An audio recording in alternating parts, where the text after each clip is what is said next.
.03 ERA. That's the Quantrill I would love to see. I think he's got that kind of talent. You have a really rough 2023. Then you go to Colorado. That's an opportunity. Tough place to pitch. He really had no choice. I'm going out there. I got to suck it up. 29 starts. It is what it is. I think he has the chance to get back to the 22 season. I think he's got terrific stuff. He's a veteran guy that's been around. I think this is a great opportunity for him. Cal Quantrill is ready to see Starling Marte finished his warm-up tosses. We are inside tonight. The roof is closed at Lone Depot Park. It was a hot one today in Miami. You guys are nice and cool at 75 degrees. Quantrill seeing Starling Marte, the leadoff man and the DH. And at 6:41 p.m., Marte rolls one foul left side. And we are underway between the Marlins and the Mets. Game one of a three-game set. Set the Marlins defense for you after this 0-1 pitch to Starling Marte. Last year, 94 games, hit .269. 7 homers and 40 driven in. And Marte chops one foul left side. Brides at first, Lopez at second, Edwards at short, and Pauly at third. The outfield left to right is Sanoja, Hill, and Myers. And Liam Hicks is doing the catching for Cal Quantrill.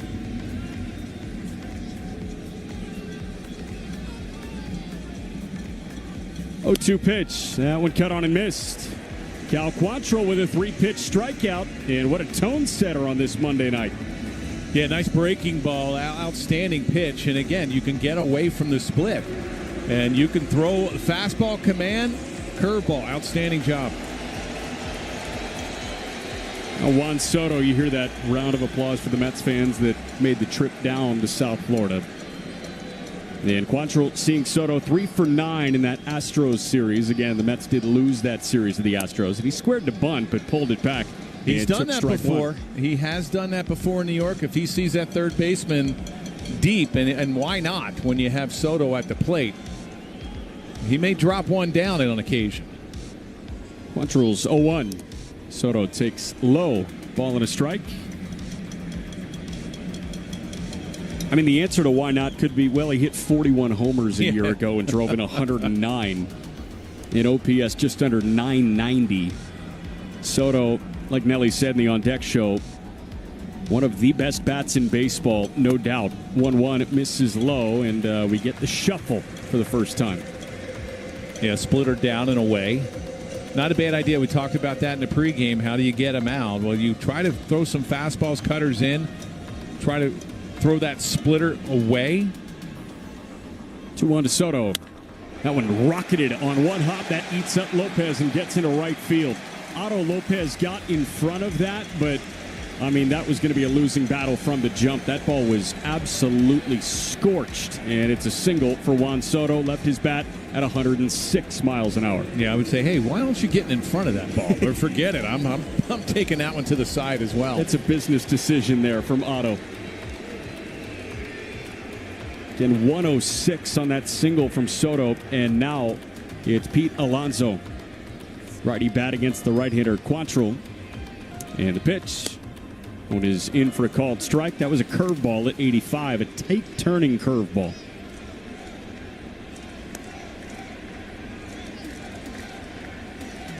Right-hander Quantrill working off the first base side of the rubber. And the 0-1 pitch. On a foul tip, and it's bounced straight down. Count quickly, 0-2 on Alonso. Well, last year with Soto and Judge in that lineup. I mean, Judge was an MVP. You could say, hey, Soto had a lot to do with it. He's won the MVP without Soto in that lineup. But I think with Judge and Soto together, Soto had a tremendous year. And for a lot of pitchers, it was, hey, pick your poison. And now it's Soto and Alonso. 0-2 pitch misses low and away. That was a cutter at 85. And Lindor, we hear that he may come off the bench. I know he just had a baby. Congratulations to Francisco Lindor. How about that? It's a pretty tough three when Lindor, Soto, and Alonso. 1-2 pitch. Alonso skies right side. That might stay on the infield dirt. The second baseman Lopez calling for it. Just behind it in fair territory. He makes the catch. And there are 2 men out. So nice job. That was a splitter down and away, and he had Alonso out on his front foot. Maybe thinking some fastball, maybe thinking some heat. And now Quantrill seeing Brandon Nimmo. Nimmo, the cleanup man and the left fielder, 2 for 11 in that Astros series. And the first pitch from Quantrill. That one on the ground, right side. The second baseman, Lopez, has got it. He tosses to first, and the inning is over. So Cal Quantrill works around the rocket single from Soto. The ground ball into right. Go to the bottom of the first. First chance for the Marlins bats when we come back on the Marlins Radio Network.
Oregon. He debuted at the end of July in 2020, that COVID-shortened season. His first pitch misses outside. His first 4 years in the big leagues, David Peterson, 18-21 record with a 4.51 ERA. 1-0 pitch, X takes outside, 2-0. But last year, he flipped the script. 10-3 with a 2.90 ERA in 121 innings of work. 2-0 pitch. Edwards takes just outside again. An identical spot 3 straight times, and X ahead 3-0. Well, he's got a good fastball, 91-92, slider, changeup, curveball. 3-0 pitch. Edwards takes a called strike. That was on the outside corner, a sinker. 121 innings. You expect that would go up. Did really well on the road. 2.60 ERA with 12 starts. That one fouled back by Edwards, and Peterson has worked the count full after falling behind 3-0. You know, you ask, hey, what got better if he went from a mid-4s ERA in his first 4 seasons to a 2.90 ERA? It wasn't like he was striking out the world. That one is in for a called strike, though. Fastball, he dialed it up to 94 miles an hour, and Edwards goes down looking for out number 1. The strikeout rate, the sheer number of hitters that he struck out, that went down last year. But the walk rate went down. He walked fewer guys. Opponents' slugging went down, too. Seemed like he had a feel for more secondary pitches, which probably kept guys on their heels a little bit more. First pitch to Otto Lopez, misses low and away, a sinker, and the count's 1-0. You know, it's tough to tell guys when they're used to striking out more guys per 9. 1-0 pitch. Otto lifts one out to right field and deep. Soto working back. Track wall. It is gone. Near the upper deck. Otto Lopez the other way. And the Marlins up 1-0 right away. That wasn't a wall scraper the other way. That was a fastball upstairs that he hit off of the facing of the second deck over the Mets bullpen. People are going to start taking note of Otto Lopez around the league. This guy is now 6 for 16 with a pair of homers after a tremendous spring. And oh, by the way, he can pick it at second base. That one popped foul right side and out of play. A massive blast from Otto Lopez. It's the first run of the game, which is brought to you by ADT, the official security partner of the Miami Marlins. Make your home smart and safe with ADT and Google Nest products. It's trusted security from ADT and the intelligence of Google for a home with no worries. Go to ADT.com/Marlins or call 1-800-750-0647. Google Nest are trademarks of Google, LLC.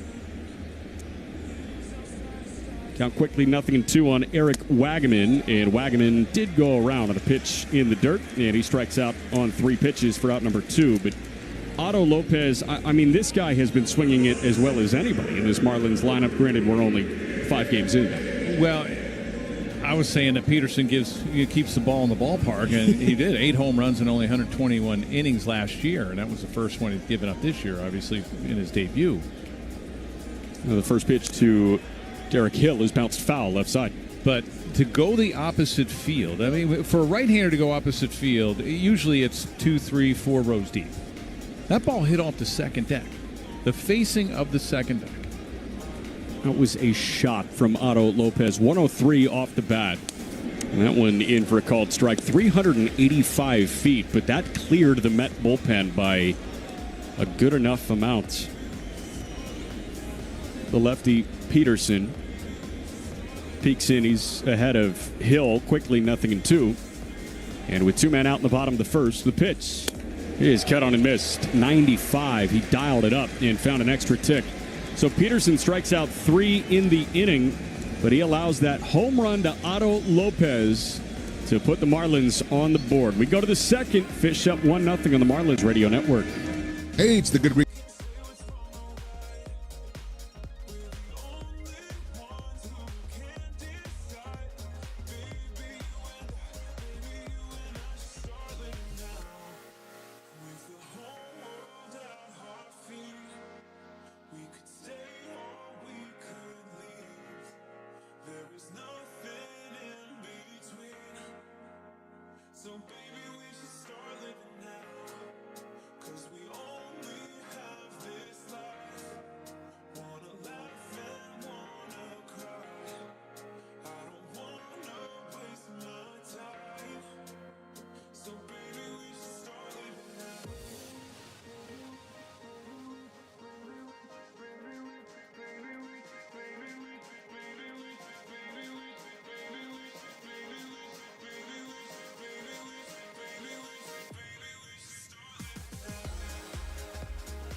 Santos, the righty hitting South Florida native, who's 1 for 11 to open the year. And the 1-0 pitch is fouled back, 1-1. Vientos last year, a career year, 111 games, hit .266. Had 27 home runs, drove in north of 70. And an OPS just under 840. 1-1 pitch, misses low. That was a splitter from Quantrill. A pitch that we don't think he's going to ditch entirely, but he needed to rely on that more than any normal pitcher should. Yeah, and he's going to have a lot more confidence in the curveball this year. 2-1 pitch. That one drilled down the left field line. That's peeling away from Sanoja, and that is going to one-hop off the wall. Vientos chugging for second, and he's going to get in there. He's got a leadoff stand-up double for the Mets. And that was on that curveball. It just hung up for Vientos, and he smokes it down the left field line. Just like Gillespie, if anybody saw Gillespie on TV on his first start, has a lot of movement in his windup. Quantrill has a lot of movement in his windup as well. And when guys have a lot of movement as far as when they get started and using that as a rhythm, they really have to make sure they stay back over the rubber, especially on a breaking pitch. You have a lot of movement with the feet. Make sure you stay back and you get on top of that breaking ball. So Vientos with the lead at second, and the pitch to Luis Torrens is in for a called strike. This is where the Met lineup starts to thin out a little bit. You look up top, Marte, Soto, Alonso, Nimmo, Vientos, all those guys have been bona fide stars over the last few years. And then you get to a guy like Torrens, who is a placeholder again for the injured Francisco Alvarez. A one pitch misses low and away. Beatty is an unproven commodity. Acuna had a good start to his big league career last year, but struggled in AAA, an unproven commodity. And then Jose Siri, a guy that hit a .187 last year in Tampa. I wouldn't say unproven because we know what he can do defensively, but he's not a massive threat in any lineup. 1-1 from Quantrill to Luis Torrens is on the way. And that one cut on and missed, 1-2. It was a sinker at 90 feet at 93 from Cal Quantrill. And advantage Cal. He struck out the first guy he saw, worked around a Soto single for a scoreless first. 1-2 pitch. One misses inside a splitter. And the same with the split finger. You have to really make sure you stay back. He is very quick in his delivery, even in the stretch. You just have to make sure you stay back over that rubber, and it's with everyone. You have to break your hands at the right time. You have to get on top of pitches, especially the split finger and the breaking ball. The split finger, you're basically aiming for the top of the plate. You want to try to bounce it. You can throw it for strikes, but your strikeout pitch and your swing and misses, you're bouncing that pitch on the plate. 2-2. And when taken upstairs, a splitter, that missed high. So when you say you think you want to bounce it, are you releasing it thinking that you're throwing it directly at the plate? You have to, yeah. For one, you have to get on top. You can't, once that elbow drops below the shoulder, anybody that's not a three-quarter guy or a sidearm guy, if you're over top and that elbow drops below the shoulder.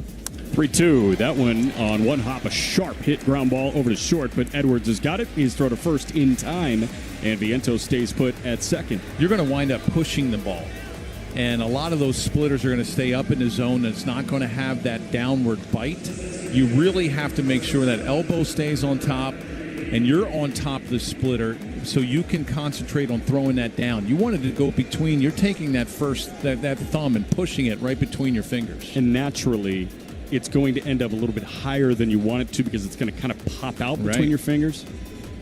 And now Quantrill seeing Brett Beatty, and Beatty chops one just foul right side past the first baseman, Jonah Bry.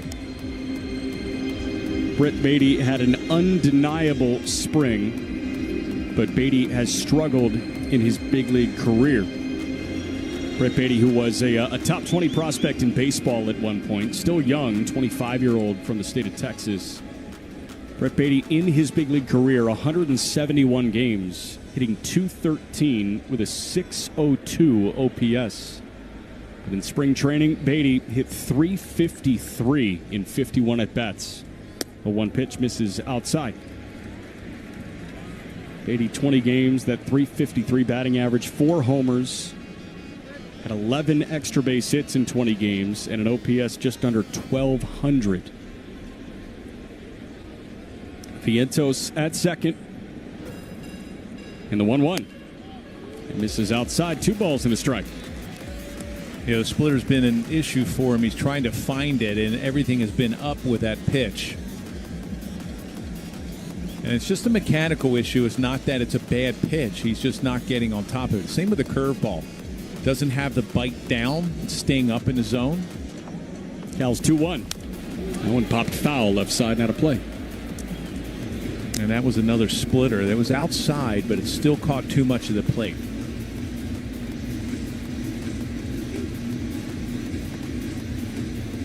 Marlins up 1-0 thanks to the Otto Lopez solo homer the other way against David Peterson.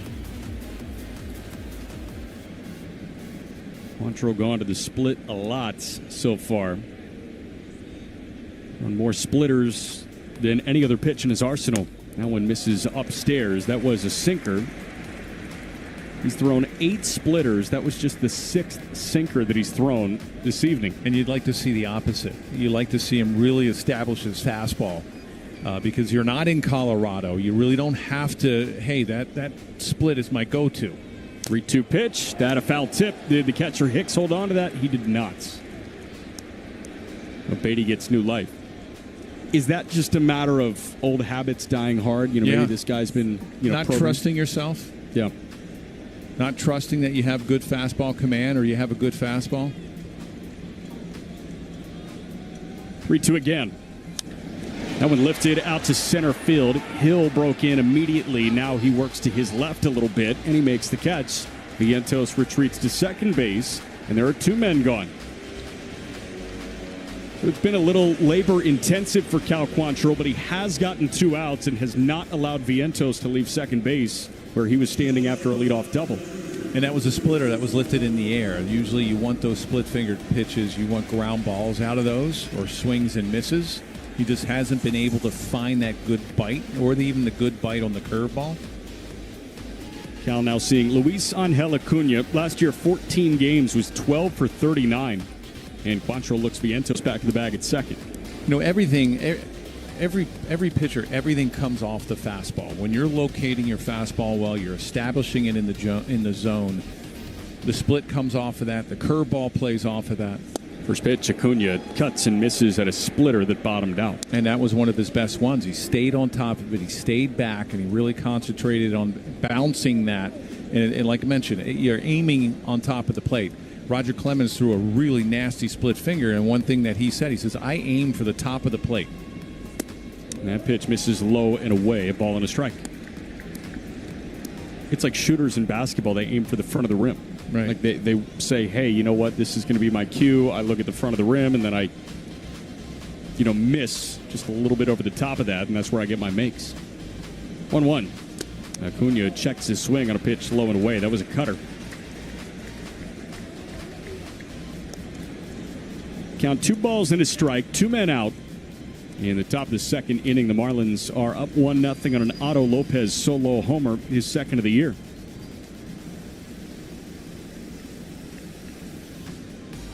Mark Vientos with his lead at second. And the 2-1. That one fouled back. That was, I guess, high and tight on Acuna. He just redirected it back to the screen. Yeah, I don't know how he hit that one. It looked like it was at his neck. Might have hit him if he didn't swing. It's funny, he's not overwhelmingly close to the plate in the righty batter's box, but Big Brother does get incredibly close in the righty batter's box. He gives himself a little bit more leeway to get his hands extended. Speaking of Big Brother, when's he supposed to return? Sometime mid-April? I think it was a month, but we saw him hitting in spring training, and he was putting the ball out of the ballpark the other way without breaking a sweat. So, let's see. Whenever he comes back, you assume awesome. 2-2 misses inside, and the count runs full on Luis Angel Acuna. Maybe he can come back at the end of April after the Marlins have already spent 3 days there. Coming up on Friday, on the weekend, I think it's Atlanta's home opener. Yep. San Diego is a house of horrors for them. 3-2 pitch is a chopper over to third. Paulie has got it. His throw to first in time, and that ends the inning for Cal Quantrill. After the leadoff double down the left field line from Vientos, Quantrill retired the next 3 without allowing Vientos to get an extra 90 feet. So he's through 2 scoreless. We go bottom 2. Fish up 1-0 on the Marlins Radio Network. Number 1 on your car radio pre.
He is hitting fifth for the Marlins today, and he takes a four-seam fastball at 91 miles an hour outside for ball one. Marlins are up 1-0 thanks to the second homer of the year from Otto Lopez. That one missed outside, a sinker at 90. And Peterson might have come back to earth a little bit. We saw him run it up to 94, 95 miles an hour in the first, but the first two fastballs have been 90. 2-0 pitch is popped up right behind the plate. That one is out of play and foul. Into the second level? No, just deep into the first row of seats. Yeah, with Peterson, as far as trying to eliminate getting into a heavy pitch count per at bat. 2-1 misses up and out, 3-1. It's just trying to get early outs. You know, throw some strikes, 4 or 5 pitches per at bat. 3-1 to Bride. He takes outside, ball 4, a sinker at 91. And Peterson has been missing outside to righties a lot, which is arm side for the lefty. Why is that the case right now? Well, he's trying to nitpick and nibble a little bit instead of throwing the ball down the middle and let the two-seamer do some action. He doesn't really throw a lot of the two-seamers. He's a big four-seam guy. He's just nibbling on the outside, and he's just not getting into that rhythm yet early in the ballgame. First pitch to Dane Myers, misses inside, a fastball he dialed up to 93. The count 1-0. You're going to have to mix in a breaking ball every now and then to try to get yourself back in the count. I've seen a couple of change-ups to this point. 1-0 pitch. One is in for a called strike. That was a change-up at 84 miles an hour from Peterson.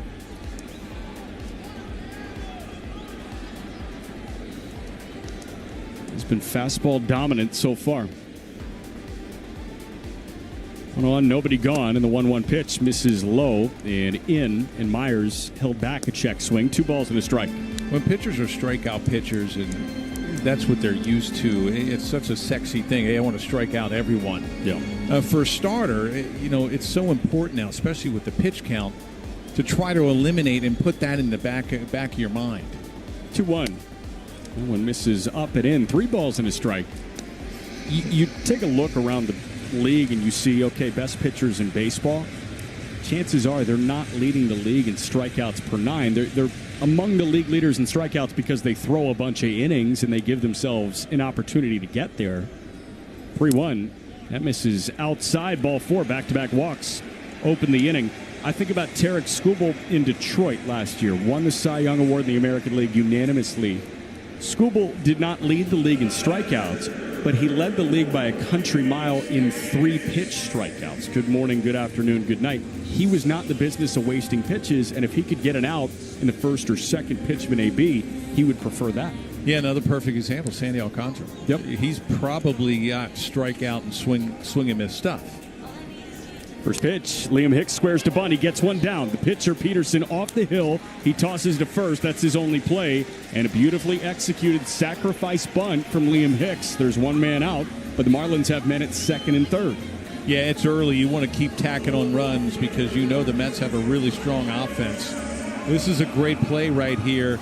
Get the runners into scoring position. Keep the pressure on Peterson. Now you have runners on second and third, one out. The infield will go back. You'll have the corners, Alonso, and you have Vientos, the third baseman, pretty much even with the bag. And the first pitch to Javier Sanoja misses outside for ball 1. And Tomlinson, the home plate umpire, is doing a great job of not giving him that because he's probably 2-3 inches off of that outside corner, and he's not giving him that strike. He's making Peterson get it over the plate. Yep. 1-0 pitch to Sanoja. One is in for a called strike. 1-1, a curveball pitch we have not seen much of whatsoever. That is the count even on Javier Sanoja. But Sandy's probably a guy that give you 10, 12 strikeouts if you wanted to, but he's probably giving you 5 innings. Yep. He's someone that thrives on complete games. 1-1. Sanoja reached for it. He taps it foul right side. Ball and 2 strikes. And in order for him to do that, he's got to keep his pitch count down. Yep. And the strikeouts don't mean anything. He wants the ball put in play, and you're utilizing the defense. It's very tough to tell a guy that's used to striking out guys, hey, you got to limit contact. You're a starter, contact. It's more important for you to give us 7 innings than for you to strike out 15 tonight. 1-2. Sanoja takes. That's a called third strike. right at the bottom of the zone. A beautiful changeup from Peterson, and there are two men gone. Yeah, changeup at the bottom of the zone. The pitch before was about almost a foot outside. That Sanoha wound up fouling down the first baseline weakly. That was right at the bottom of the zone. A good changeup from Peterson. The Sanoha down looking. Infield back to their normal depth. And the first pitch here is a called strike to Graham Pauley. It was a sinker at 93 miles an hour. Graham Pauley in the lineup as a left-handed bat against a left-handed arm. We've seen a couple of these lefty bats get starts against a lefty because it's a numbers game and you have to start a couple. 0-1 is bounced foul, and that ricocheted off Torrens. He's going to get a moment, but the count quickly 0-2. We saw Kyle Stowers start on Saturday against a lefty. We saw Griffin Conine start yesterday against a lefty, and now we're seeing Pauley start today against a lefty. Got Myers at second, Bride at third, and two men gone. 0-2 from Peterson to Pauley.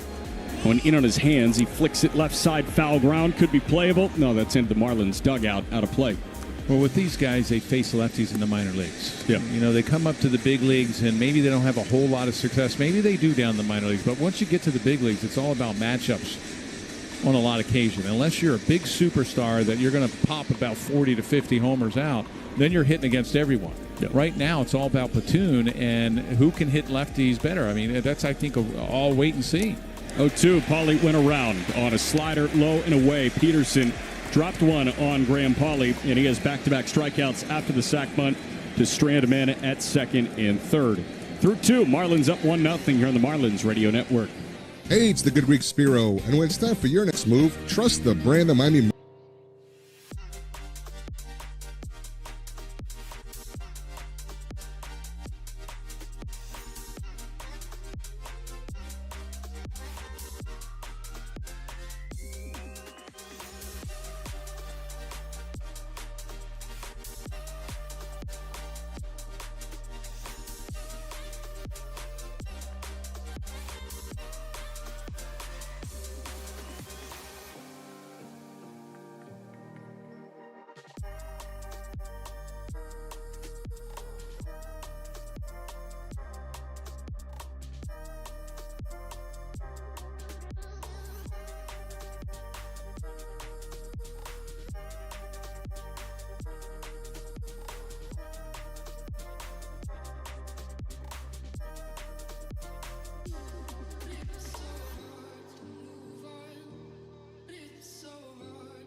Includes game ticket, 2 chicken tacos, and one beer for just $25. Don't miss out on the home run deal. Grab your tickets at marlins.com/offers. Is that the best deal in Miami? I think so, and hopefully everybody would pick up that Tuesday is after Monday, Taco Tuesday. I love that you clarified. First pitch to Jose Siri is in for a called strike. That was a cutter from Cal Quantrill, who's throwing on this Monday, so come out tomorrow for your Taco Tuesday.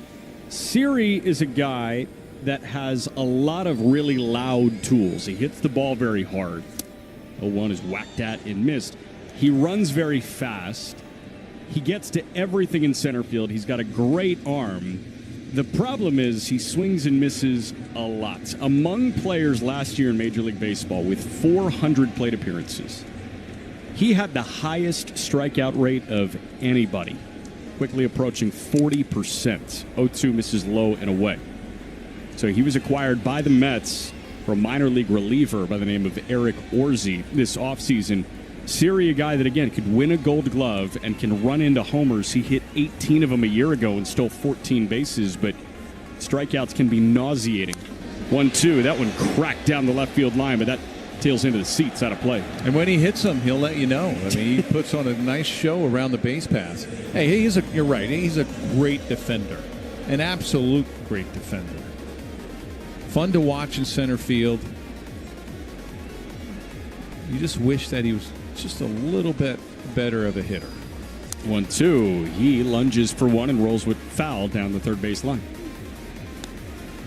Well, this is an opportunity if you're Cal Quantrill. You have to look and read the swings. He's gotten to your slider or your curveball down and away. He's covering the outside part of the plate. This would be a perfect opportunity if you want to come inside with a fastball.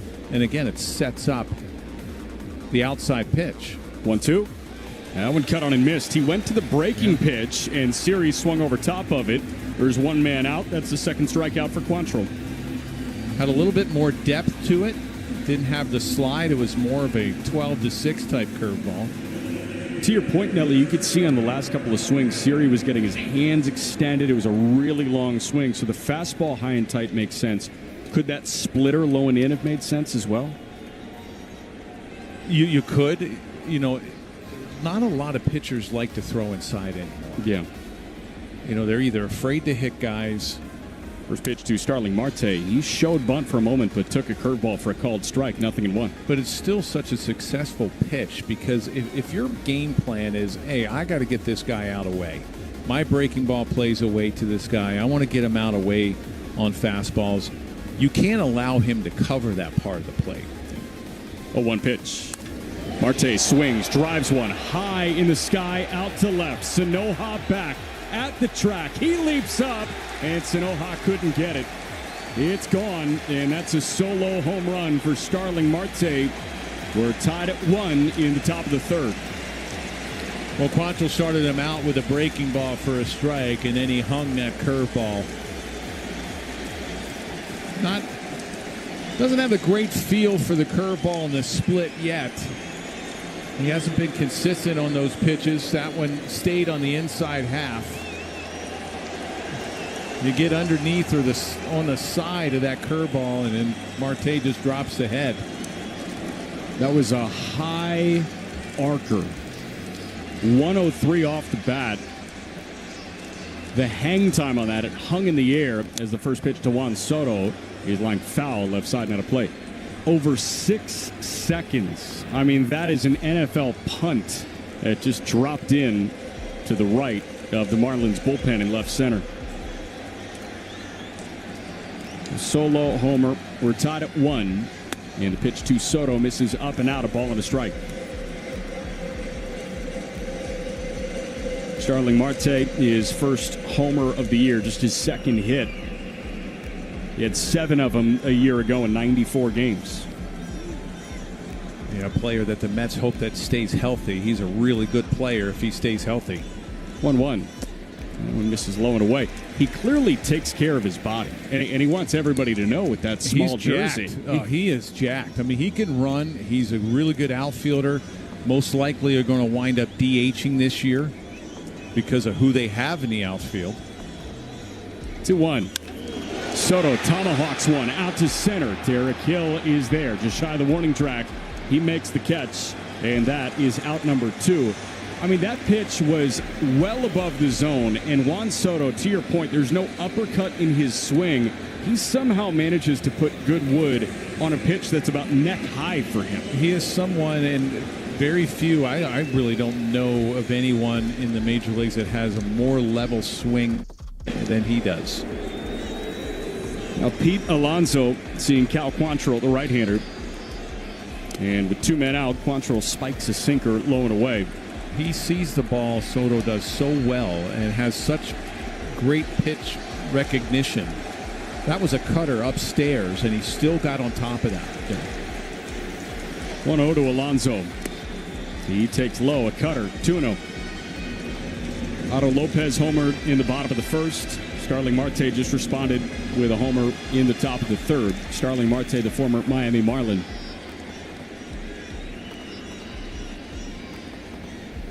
2-0 pitch. That one misses inside, 3-0. That was his 50th pitch. If we go back, and I would say maybe 10 out of the 50 have been fastballs.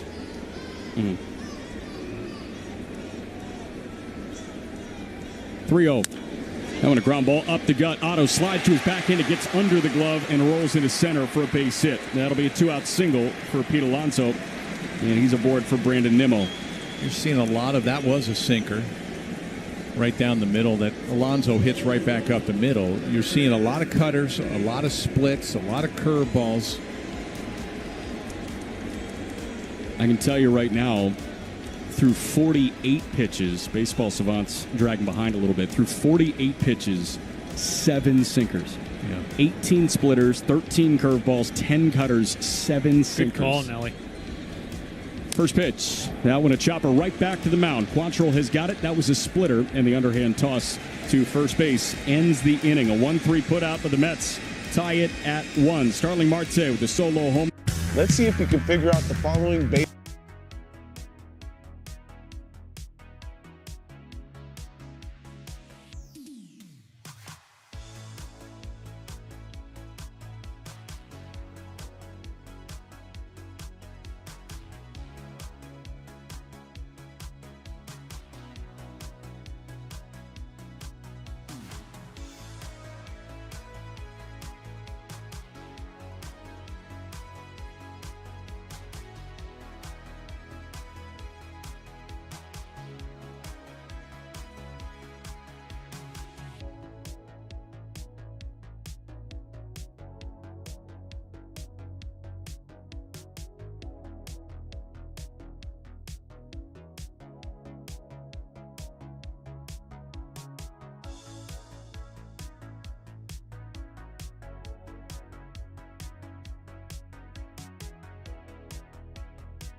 TV for details.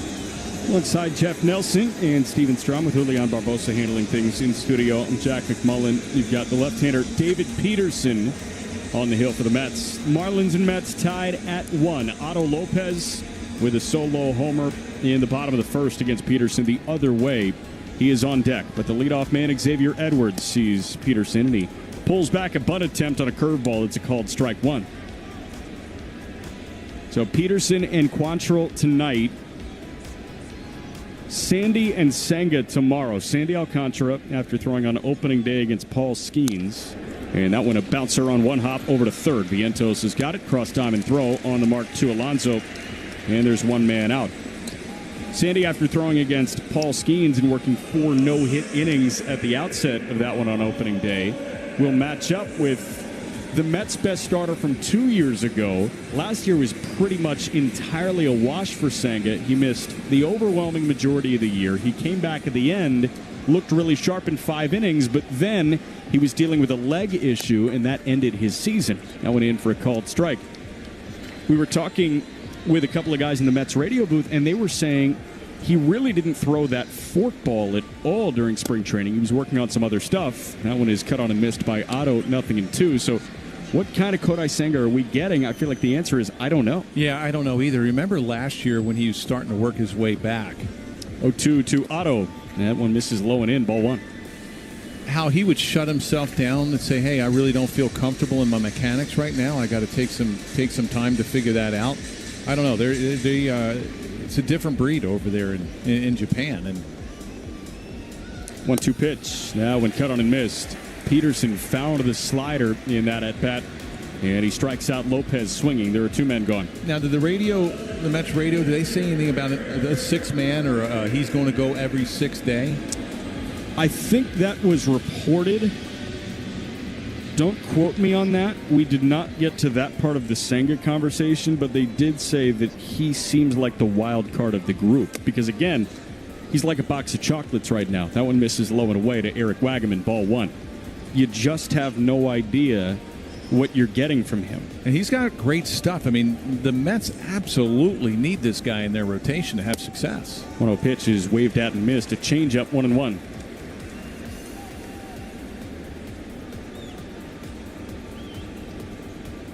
I think Manaea's going to come back soon, hasn't he been throwing? 1-1 pitch. Wagaman tags down the right field line. Soto working towards the line. That gets into the corner. That is a foul ball. Just foul to the right of the chalk down the right field line. I'll tell you what, the way Lopez went off the second deck, I thought maybe that might have had a chance to get out. Right down the right field line, right by the foul pole. And Montas also signed with the Mets. There's two guys there that are on the shelf that were probably 1 and 3 in your rotation. Manaea looks like he's 2 to 3 weeks away, dealing with an oblique thing. That happened when he reported to camp. It'll be interesting to see how the Clay Holmes as a starter experiment goes. 1-2 pitch. Wagaman went around on a breaking ball, and David Peterson has a 1-2-3 inning. He has struck out 4 of the last 5 marks. Take a hack at guessing which baseball player.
To begin a rehab assignment with Jacksonville tomorrow. Declan Cronin has resumed throwing.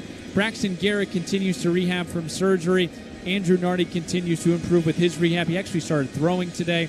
Connor Norby has progressed to his baseball activities. Yuri Perez set to throw a live for the first time tomorrow. Jesus Sanchez continues his baseball progressions. Jesus Tinoco remains out with a low back strain as Mark Vientos cuts on and miss. And Ryan Weathers will be ramping up his throwing progression this week. Jack? Thank you very much, Steven. And you nailed that swing and a miss from Vientos. 0-1, the righty Quantrill fires. And that one misses just low, a splitter. Ball and a strike. We're tied at 1 in the top of the 4th. All of those are very encouraging notes. I will say Ryan Weathers is the one that you get really excited for with how good he looked in spring training. I mean, this guy was 98, 99 miles an hour.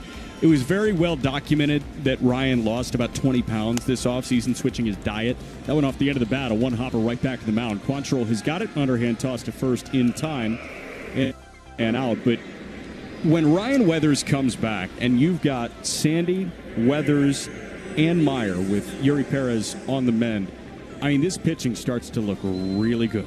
Yeah, and that's been their strength for a long time as their starting pitching. And it's a shame that Braxton Garrett went down. I mean, he started to have a really good year last year. And, you know, he comes to camp and all of a sudden.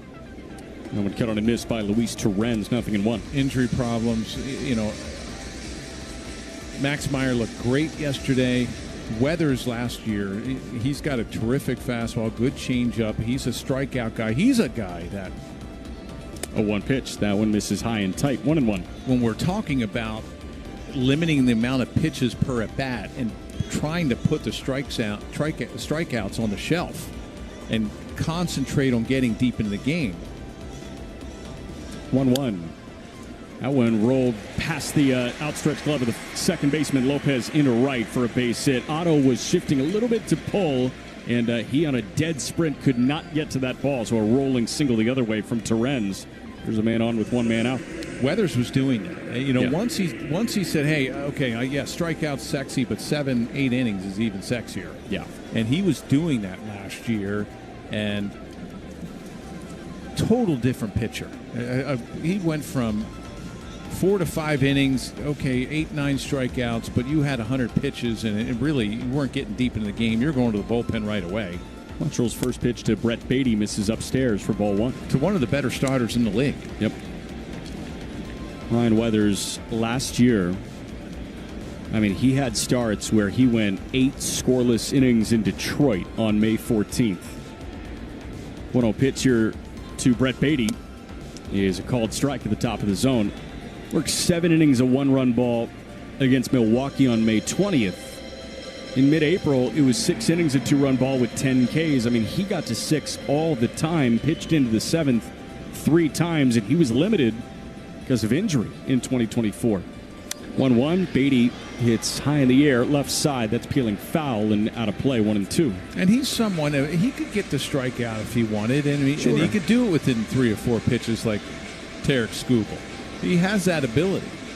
But he also has the ability to give you 7-8 innings and strike out 5 or 6 and give you 100, 110 pitches. And you start to win Teammate of the Month awards if you go into the 7th, 8th inning consistently. He will save the bullpen.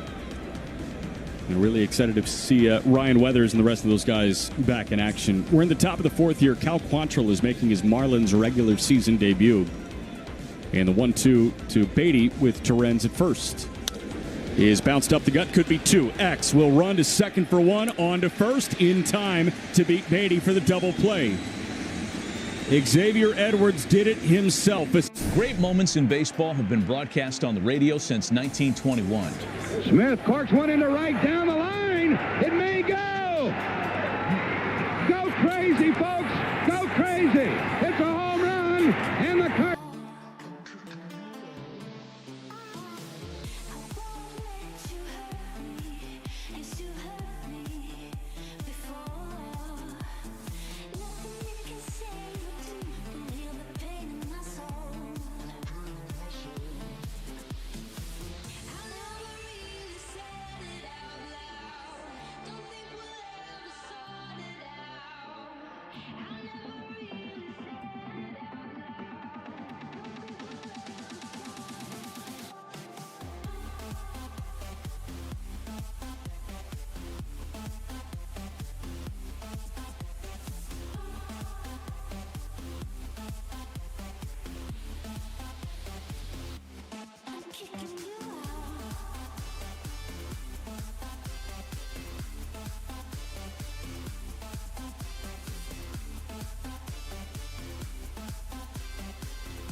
At O'Reilly Auto Parts.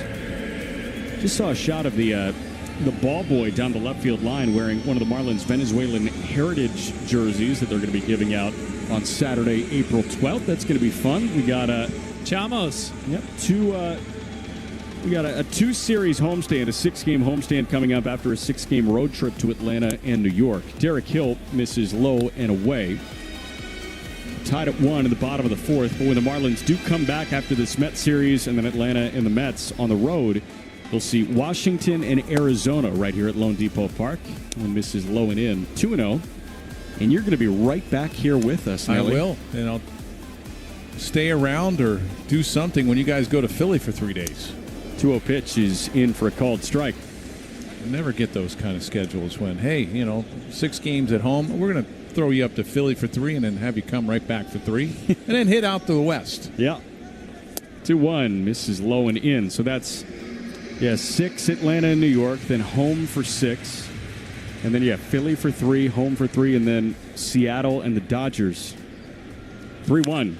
Derek Hill lifts that one up high in the air down the right field line. Soto coming on, and that drops in foul ground. Soto got a late break. It didn't look like he was on a dead sprint to try and get that baseball, but that is just a foul ball. Well, he's playing Hill more towards left or right center field. He had a long way to run, but he's never been a great outfielder. You're thinking that ball hung up there long enough, and it was, maybe 10 feet foul? 12 feet foul in the dirt? Maybe. It was clearly in an area where it should be playable for how long it hung up. But, listen, Derek Hill will absolutely take new life. Ball hung up for 6 seconds. 3-2, misses up and out, ball 4. So Derek Hill capitalizes on that, and he draws a leadoff walk here to open the bottom of the 4th. That's why defense is so important when you're expecting an out, and the next thing you know, it drops. For a hitter, you get an extra life. For a pitcher, you're giving outs away. Now let's see if Derek Hill can make something happen on the base pass. He made something happen yesterday. It was a walk-off winner for the Marlins over the Pirates. And that pitch is in for a called strike. David Bednar allowed Derek Hill to reach base on an infield single. It was just a little dribbler down the third base line. Brian Hayes, the throw was just a little bit offline. Hill would have beaten it anyways. This is all in the bottom of the 9th yesterday. 0-1 is cut on and missed. And they count 0-2 on Jonah. But Hill then stole second base. He advanced to third on a throwing error from the Pirate catcher, Andy Rodriguez, and came in to score when Bednar spiked a splitter. 0-2. That one misses low. It was the first walk-off wild pitch winner for the Marlins since 2022. And I haven't seen the video, but I was told by some of our friends at the FanDuel Sports Network that, number one, we knew it was David Bednar. I saw it. We were doing the postgame. Was it the same exact thing? 1-2 pitch, misses low. A splitter low and away that kicked away to the first base side? Yeah, same exact pitch. Went the same direction. The only difference was it was Aguilar on third that scored, and it was a left-handed hitter at the plate when it bounced away, and the Marlins won on a wild pitch. 2-2. Jonah Bride chops one third base side. That's a foul ball. Just inside the coaching box. Not a great start for David Bednar. 2 losses. And his save and a big bomb. His one save included a 2-run homer. Yeah. They might have a closer problem in the Steel City.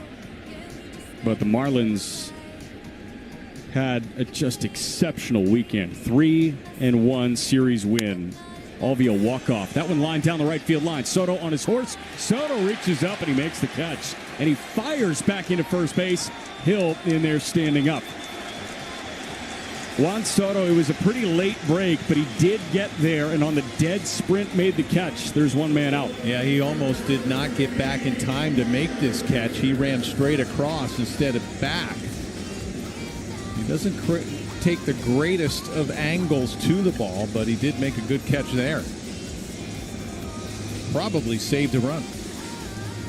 Yeah, there are some guys that don't, grade out by some advanced metrics as being a good defender, but yeah, they may look comfortable. Soto does look a little uncomfortable defensively in the outfield, but you know what? The bat is going to make up for that and a whole lot more.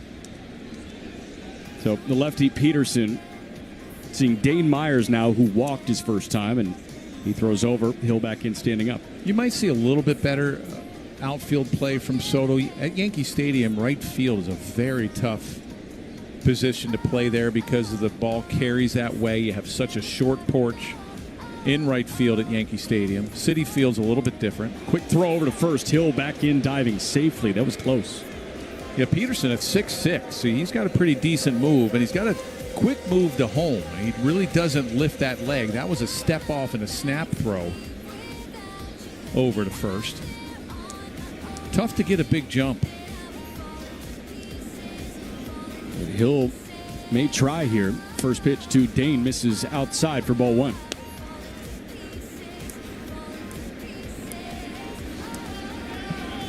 Derek Hill 1 for 1 in the stolen base department. Again, that happened yesterday in the walk-off win over the Pirates.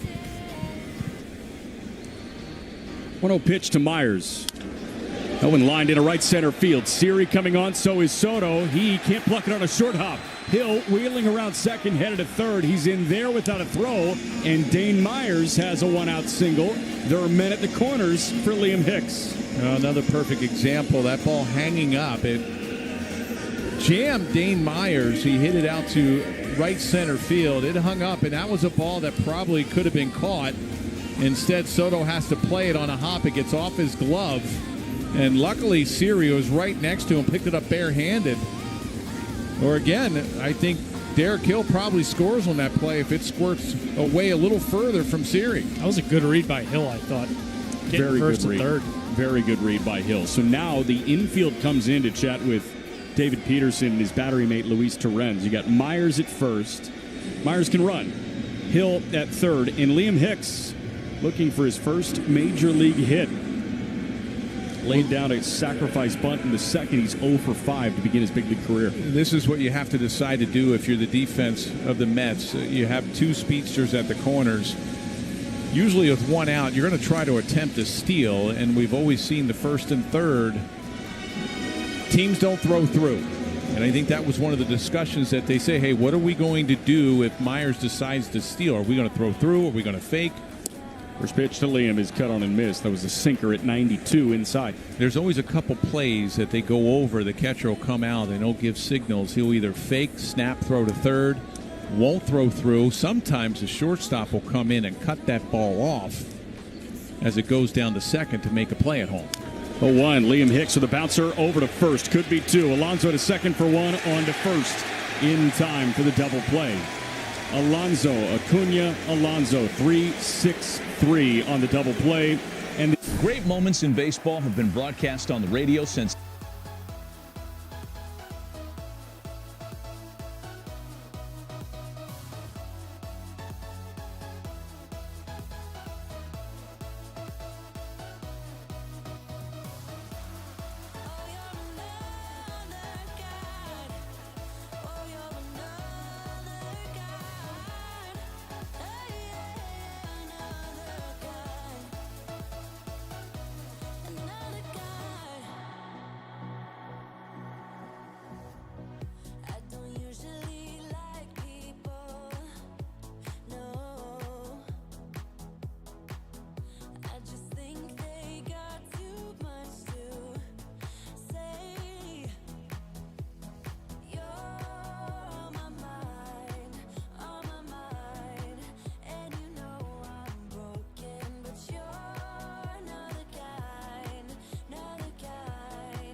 brew on the house at Cerveceria La Tropical in Wynwood.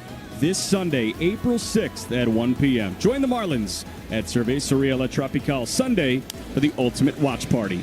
That one popped up back and foul behind home plate and out of play. That would be awesome, but we're going to be in Atlanta calling a baseball game. Yes. So, oh, well. We're in the top of the fifth inning. We're tied at 1. The runs have come from solo homers. Otto Lopez in the bottom of the first, and Starling Marte in the top of the third. And Acuna smothers one in the dirt. That is gloved just foul by the third baseman, Paulie. So a foul ball from Luis Angel Acuna, and Cal Quantrill going to deal with 8, 9, and 1. Yeah, 64 pitches. Marlins already have someone up in the bullpen. We have seen Anthony Bender and Calvin Fauché work back-to-back days, so you have to assume that they won't be utilized unless chaos ensues. The lefty Anthony Veneziano is up in the bullpen now. 0-2 to Acuna. That one misses low and away. A ball and 2 strikes. Yeah, if you're out in that bullpen with any team early in the year, you're looking, okay, when's that first day off coming? Not happening for the Marlins until Thursday. They will spend the off day in Atlanta before kicking off that weekend set with the Braves on Friday. And the 1-2 is fouled back to the backstop. The Mets had theirs yesterday. Sunday day off. A really odd Sunday day off. I mean, I can't remember, and I'm sure every team has had it at some point or another. 1-2 pitch. That one misses low. I can't remember a Sunday without a full slate of Major League Baseball. I was looking yesterday, and I was like, this feels like a kind of thin slate for a Sunday. And typically you get everything out of the way, and then you sit there and you watch Sunday Night Baseball at 7 o'clock Eastern.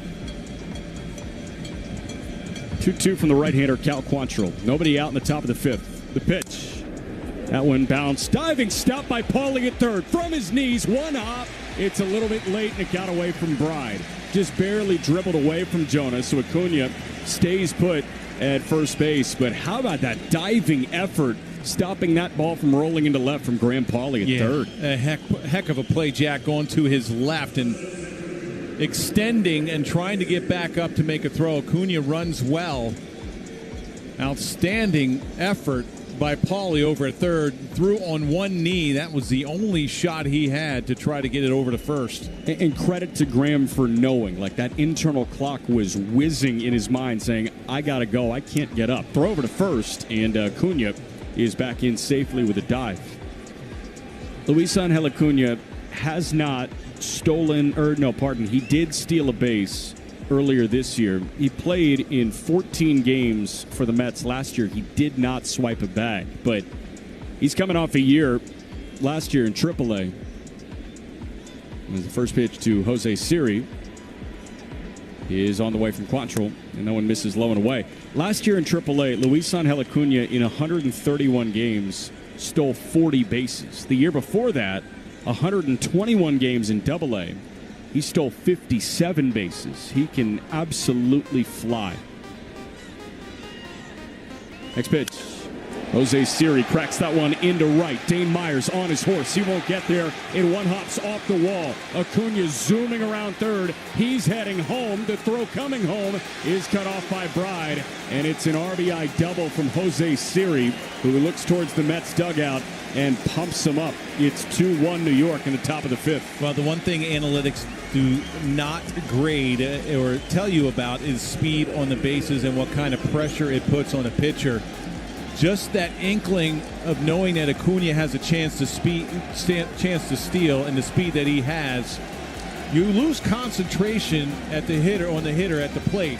And I think that's exactly what happened. That Quantrill lost concentration to Siri, left a pitch up in the zone, hit it in the right center field gap, and Acuna is scoring easily from first. And now Starling Marte, who takes upstairs for ball one from Quantrill. Siri at second base. We talked a little bit at the beginning of the ball game about this lineup thinning out a bit in the back three, back four. Today, the six-hitter Terrens kind of kicks off that second tier of Mets bats. 1-0 pitch. That's in for a called strike.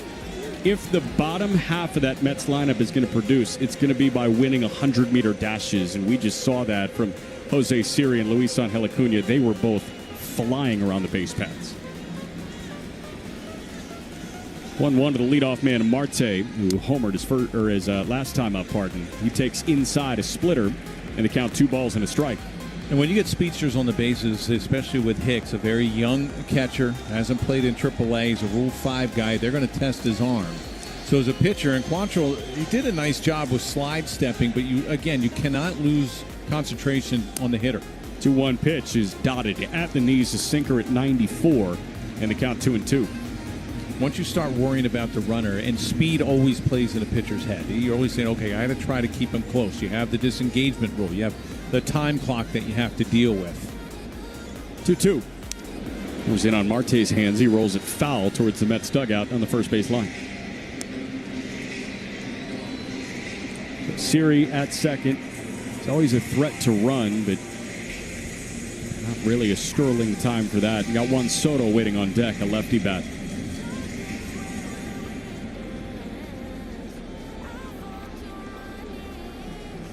Marlins trailing 2-1 in the top of the fifth, and the pitch to Marte is fouled back.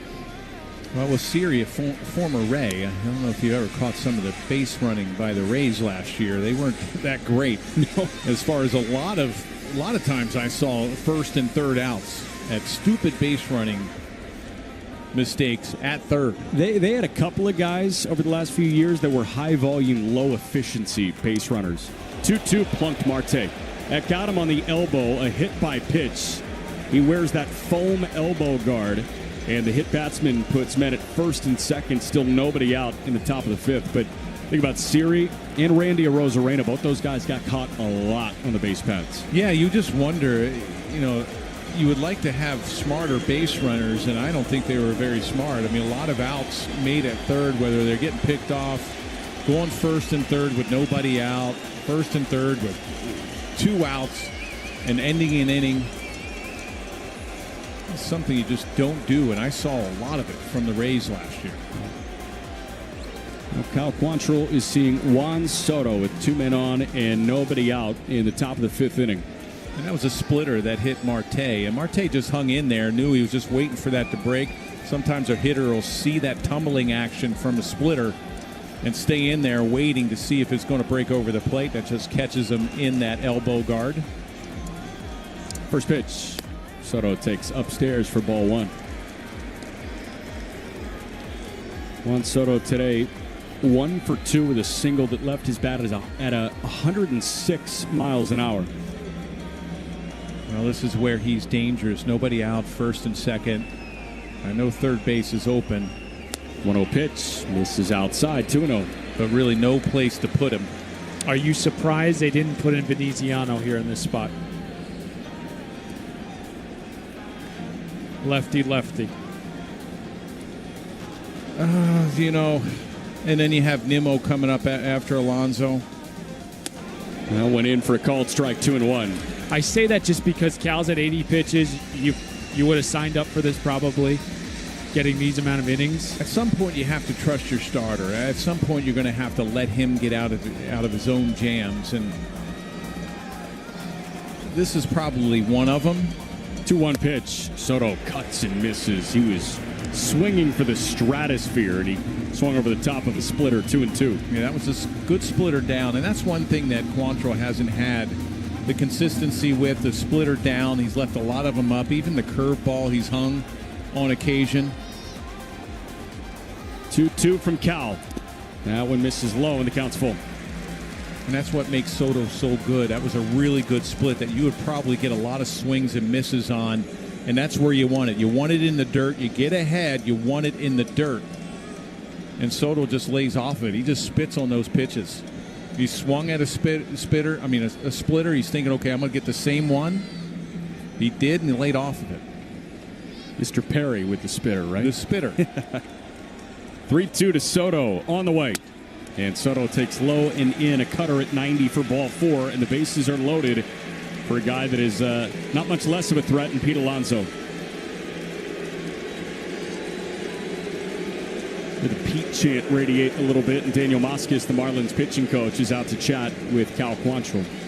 Well, they're getting a righty up now in that bullpen. might be George Soriano. I'm not sure if that's Soriano or not out there. It looks like it might be. Yep, it's George Soriano. Trying to give him a chance to get a few pitches in.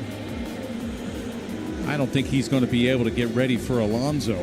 He's throwing quickly. You would assume not Alonso, but Nimmo or Vientos. This is where you have the 3-batter minimum that I wish they would just get rid of, because now the game is going in such a fast pace and a quicker pace, and it's really hamstringing a manager on what they're able to do. This is a perfect situation that you could fire through a couple relievers and have some matchups to possibly get out of this inning. Instead, if you're bringing in a reliever like a Soriano or a lefty, then they're going to have to face 3 hitters. Yeah. And it's almost now, just for this perfect example, that you're going to have to ride your starter, another hitter, to see if he can get out the right-handed hitting Alonso. Pete Alonso hitting. Alonso, 90 games against the Marlins, has 27 homers and 823 OPS. First pitch. He takes a cutter low and away, ball 1. Bases loaded, infield in. Marlins trailing 2-1 in the top of the 5th inning. Alonso bounced a single up the middle last time up. He popped out to second his first time. Right hitter Quantrill set, first base side of the rubber. And his 1-0 pitch.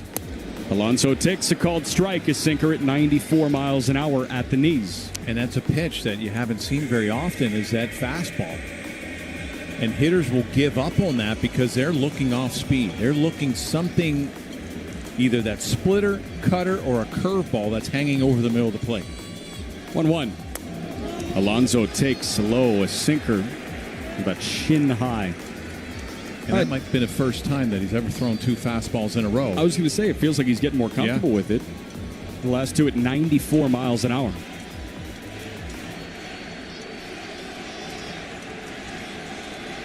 Two-1.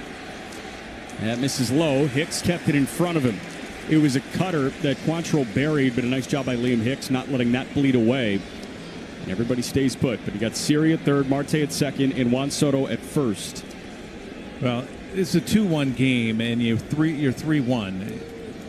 Alonso's looking dead red. He figures, okay, there's no way you're going to come back with something off speed, but it almost gets to the point that you have to off speed. 3-1 pitch. Alonso pops up right side foul out of play. He went fastball at 94. I'm saying that because it's almost like you'd rather walk a run in instead of giving up a grand slam or giving up a bases clearing double. Yeah. Do you stay with the sinker here? I would say yes, only because everything else has been up. The split has been up. The curveball, he hasn't had much success at getting it down in the zone. 3-2 pitch. He went with that sinker, and Alonso bounced it foul. I mean, this is a pitch right here. After 2 fastballs, 3-2 count that he's fouled off. If you had any kind of confidence in the split or any kind of confidence in a breaking ball, this is where you throw it. Nowhere to put Pete Alonso. There's nobody out in this top of the 5th inning.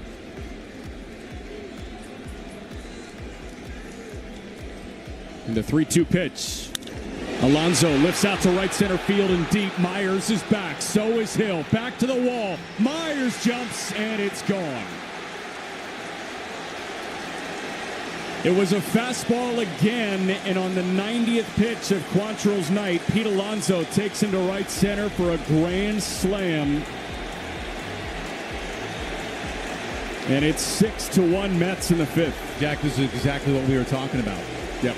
You'd rather a 3-2 count, you give him 2 fastballs. He doesn't have great confidence in that split or the breaking ball because a lot of them been left up in the zone, and this is going to be it for Cal Quantrill. But you almost would rather walk him there. You're walking in a run, and you're saying, oh, you're walking in a run, but you're not giving up the grand slam. Yep. 1 run's better than 4. And Quantrill is done. We will see George Soriano come into this ball game when we come back after the pitching change. Marlins are trailing 6-1 on the Marlins Radio Network. Miami Marlins fans, we celebrate every victory together.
2 appearances, 3 scoreless innings. He has allowed 2 hits. He's walked 2, and he struck out 2.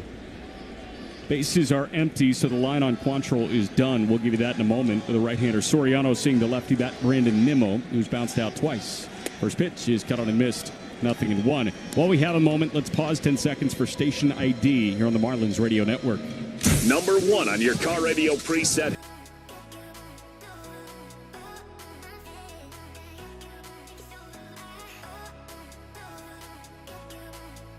Outside, a ball and a strike. Julian Barbosa handling things at the flagship at Fox Sports 940. Alongside Jeff Nelson and Steven Strom, I'm Jack McMullen. Soriano, last year a 6.75 ERA with the Marlins in 22 appearances. And Nimmo hits one out to left. That's peeling towards Sanoha. Sanoha with a little bunny hop, and he makes the catch just shy of the warning track. That was a line drive that just kept on rising on Javier Sanoha, but he stayed with it for out number 1. Yeah, Sanoha really doesn't have a lot of experience out in the outfield, and from a left-handed hitter, he went and turned to his left, so he goes back to the wall or that warning track, turning to his left, and he'll learn that once it comes off of a left-handed bat, it's going to tail to the left field line. That means you go to the right, and that might be an easier catch for him. Mark Vientos takes low and away, ball 1. Still got back there and made it. That's all that matters. Yep. Sanoha plays a lot of left field so far this year, or has played a lot of left field so far this year. We know he can fill in at short, at second, in center. Wherever you need Sanoha, feels like he may be. 1-0 pitch, misses low and away, 2-0.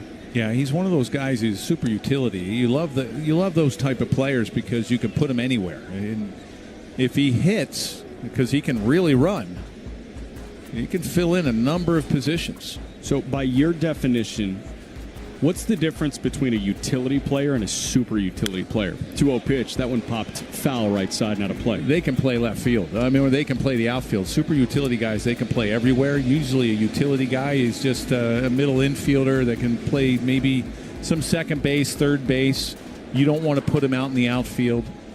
But now you're seeing a number of these super utility guys. 2-1 misses inside, 3 balls and a strike. On a number of teams. Yep. They're like, hey, we want guys that can play the infield, throw them out in the outfield, you're not going to hurt us. And some of those guys are getting paid. I mean, look at Tommy Edman in L.A. Edman just got a nice chunk of change this offseason after being a deadline acquisition by the Dodgers from St. Louis last year. Count 3-1 on Mark Vientos. There's one man out at the top of the 5th. And the Marlins are trailing 6-1 after the Alonso grand slam. 3-1. Vientos lifts and launches out to left and deep. And Sanoha is back. That is a foul ball. It was a high arcing fly ball down the left field line. That landed on the top of the wall, but just to the left of the left field foul pole. Vientos got in front of a changeup and just couldn't keep it fair. It stayed fair for a little bit down that left field line. It was probably about 3 or 4 feet on the left side of that foul pole.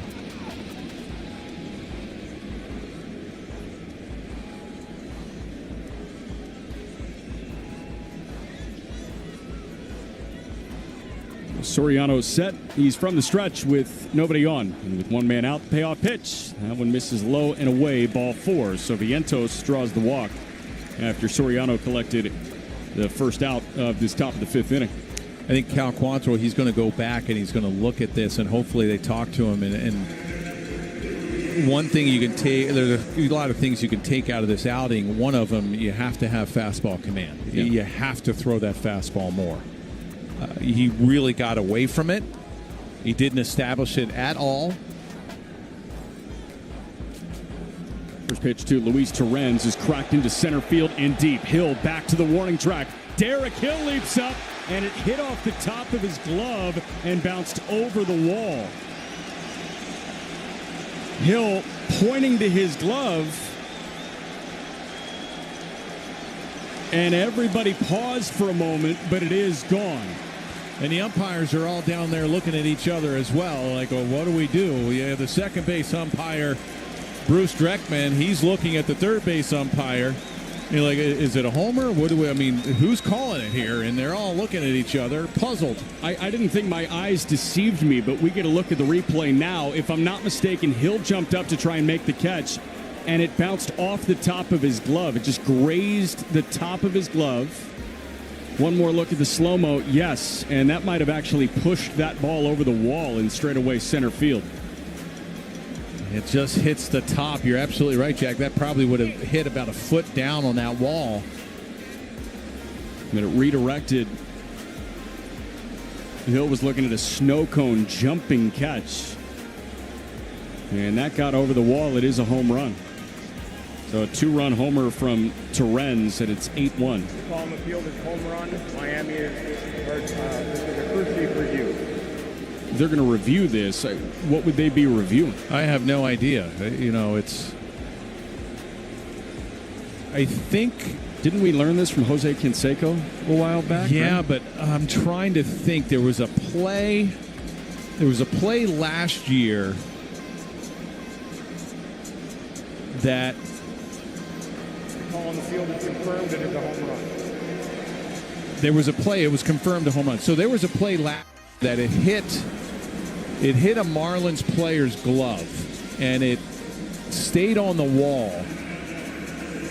And it got caught, and it stayed on the wall, and it eventually went over. And I don't know what the call. I don't know how they described it, but they wound up saying it was a ground rule double because it stayed on the wall, and once he hit the wall, it pushed it over the fence. Oh, maybe it bounced on the wall, then hit the glove. Then hit the glove. That's it. Yes. Okay. Yes.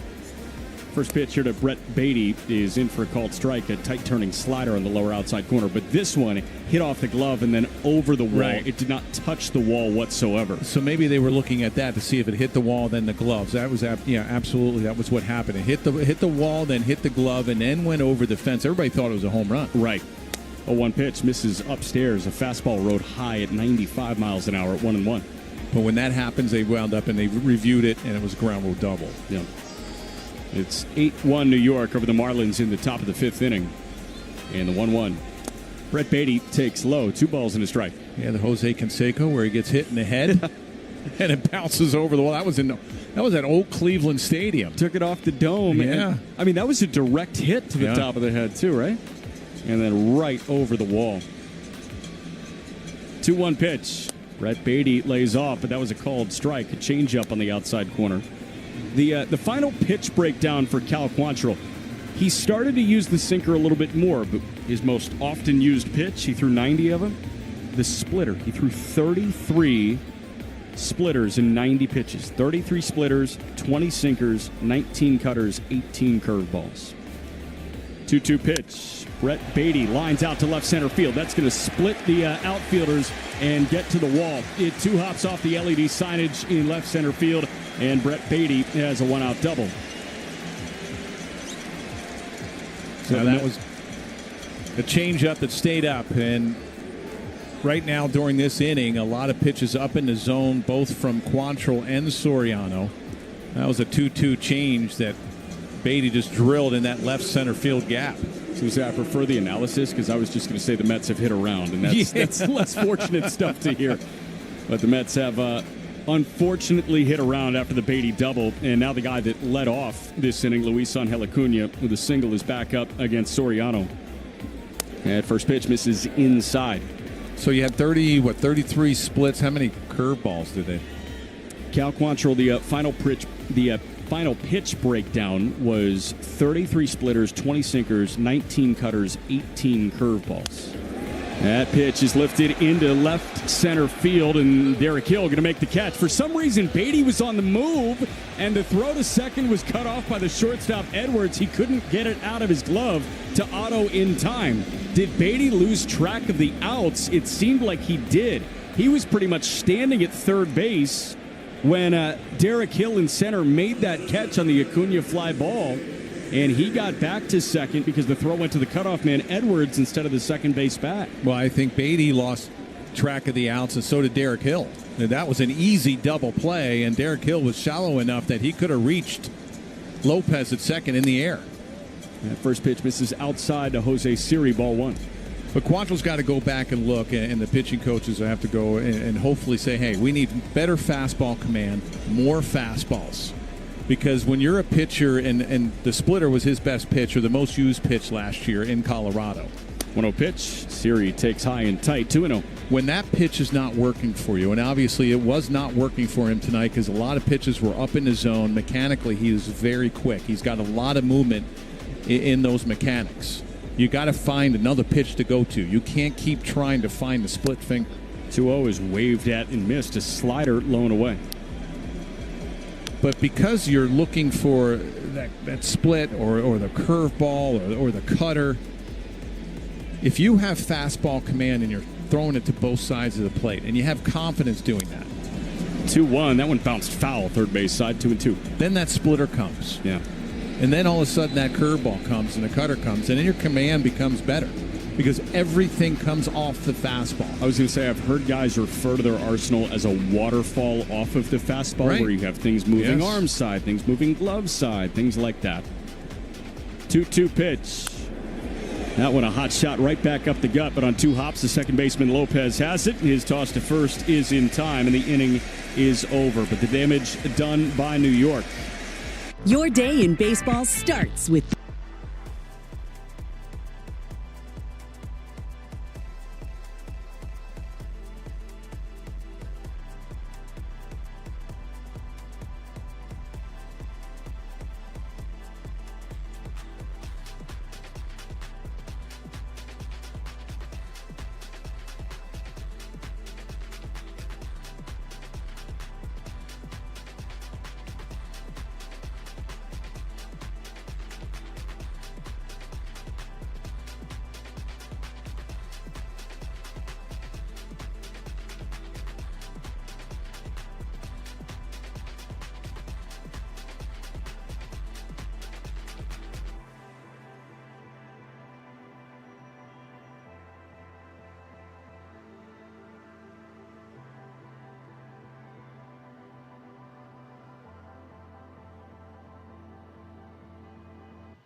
Javier Sanoja, 0-1.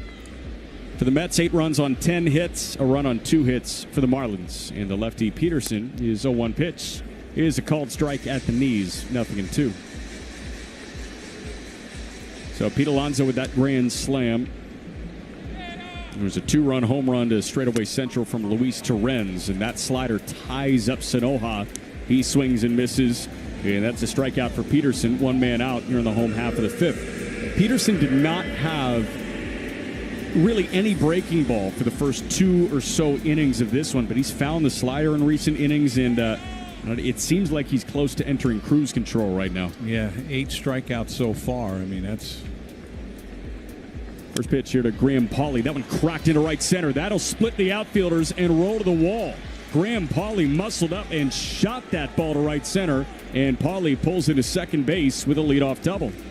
Well, why not? You're down 8-1. You might as well look first pitch heater, and that's exactly what he got. Roped it past Siri out in center field, got to the wall. But Peterson's been nasty with the breaking ball. He's found the strike zone. He tried to get ahead of Pauley there, and he jumped all over that first pitch.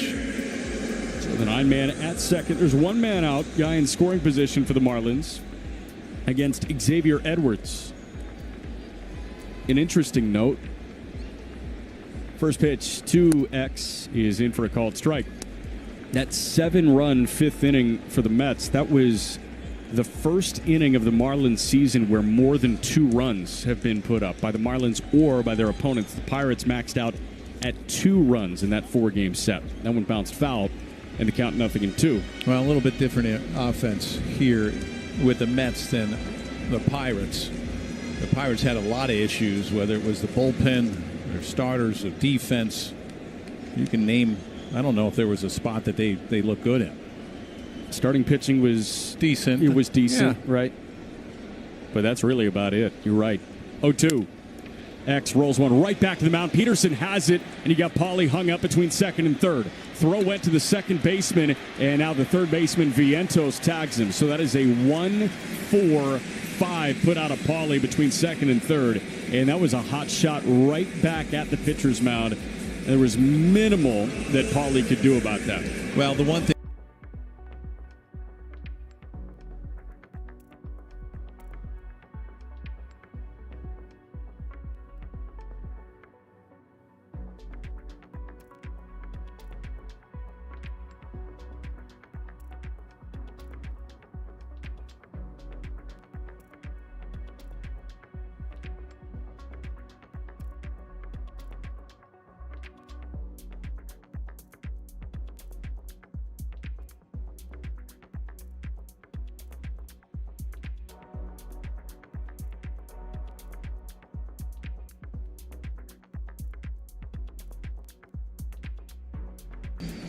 Interesting note from our friends on the TV side. Otto Lopez coming into this one, 7 career homers in the major leagues.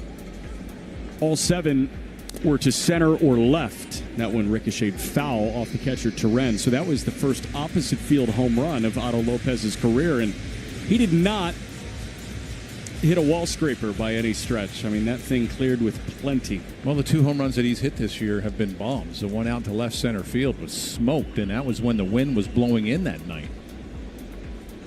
1-1.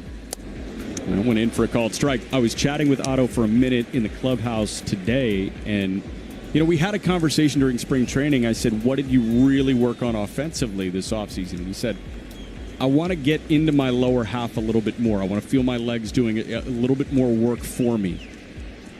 1-2 pitch to Otto. Misses inside. 2-2. And I asked him today, is it a lower half thing that we're seeing right now? What's a cue that you're trying to feel? Is it, hey, I want to really fire my hips turning? He said, no, it sounds weird. I honestly just want to feel my energy working off the ground a little bit more. And he wants to work from the feet up, and he feels like there's a good flow of energy towards the baseball with each swing that he takes now. That could create a little bit more power for him. 2-2 pitch. That one misses inside, counts full. Is he a guy that, you see some of these guys now, right before batting practice, they take off their shoes and socks and they're walking around the grass out in the outfield. I don't know what they're doing. Earthing. Earthing. Becoming one with the soil. Yeah, exactly. Yeah. The Tristan Casas special, the South Florida native Tristan Casas. 3-2, runner on the move. Otto Lopez lines one softly over to second. That's caught by Beatty, and that ends the inning. So David Peterson works around. Take a hack at guessing which baseball player or man.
concert featuring Chino y Nacho.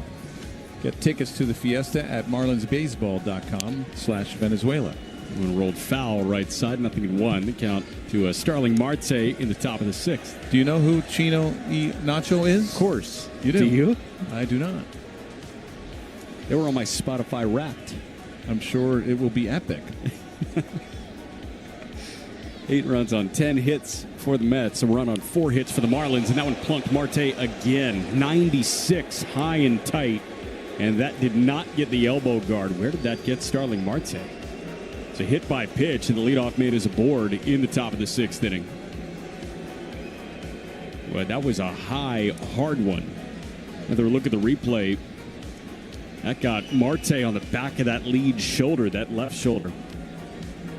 Well, the Mets are holding their breath. Marte's had a lot of injury problems over the last couple of years. He got hit in the arm guard by a split from Quantrill.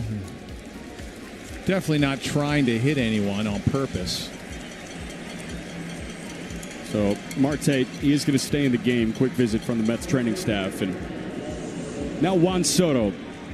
Soto signed that humongous deal with the Mets this offseason. He came over from the New York Yankees, and I think it's about time we talk about the torpedo bats, because I saw the telecast just showed Aaron Lenhart, who was with the Yankees last year. Aaron Lenhart, also known as Lenny, and now I'll call him the godfather of the torpedo bat. But this new bat that's sweeping Major League Baseball has a bit wider of a barrel, just under your typical sweet spot. Soriano steps off ahead of the first pitch to Juan Soto. Aaron Lenhart was hired as the field coordinator for the Miami Marlins this offseason. He came over after serving as an analyst for the New York Yankees. He has a PhD in physics from MIT. First pitch is in for a called strike. He taught at the University of Michigan for 7 years, and then decided he wanted the challenge of coaching baseball, and he got into it. He coached at a community college. He coached in independent baseball. He was hired by the Yankees, and now he's in a major league dugout with the Miami Marlins. That one missed inside. He said he's on a first-name basis with pretty much every lathe operator in baseball. A lathe is the machine that creates these bats, whether it be for, lathe. So it would be, for Victus or Chandler or, Marucci, all of these bat brands that you see. He knows all these guys, and I'm sure he calls and they say, hey, Aaron, that one bounced over to second base. Otto's got it. He shovels to second for one, on to first in time for the double play. And the former Yankee, Juan Soto, is out 4-6-3 on the DP. But this is the fascinating development in Major League Baseball right now. Some of these guys around the league. We saw a couple of Yankees using it. Former Marlin Jazz Chisholm, Anthony Volpe. We saw Francisco Lindor, who has the night off right now, is available off the bench for the Mets. Saw him using this torpedo-shaped barrel. First pitch to Pete Alonso, misses inside for ball one. And the whole idea, it sounds so simple. Where do guys make the most contact? They usually make it at a thinner part of the bat. Why not make that part of the bat a little bit thicker and pretty much extend the barrel in the other way? That one, a slider cut on and missed in the count 1-1. Excuse me. Right now, the specifications are, it's legal. Yes. Right now. I have a feeling that, it may not be legal for long. Just because it's you're looking at that part of the bat. The exit velocity is going to be a lot greater. You think so? 1-1. That's a called strike, a slider on the outside corner. I think when the Yankees had that game over the weekend where they hit 9 home runs, I think some of the exit velocity was up. Really? And if they're concerned about the safety of the players, then that could be an issue. 1-2 pitch. That one bounced foul straight down. So it does meet the specifications of Major League Baseball's rule book right now, because it does not exceed the maximum diameter of the bat anywhere. And Aaron's whole idea was, look, guys don't want to make contact off the end of the bat. Why is there so much wood at the end of the bat? Why not create a bat with more wood in the place where these guys want to make contact? 1-2 misses up and out. 2-2. I'll pull up the exact terminology, used on the bat rules, but I mean, it checks every single box in terms of being legal. And again, some of the most innovative minds tend to think kind of simply about this thing. 2-2 misses low and the count's full.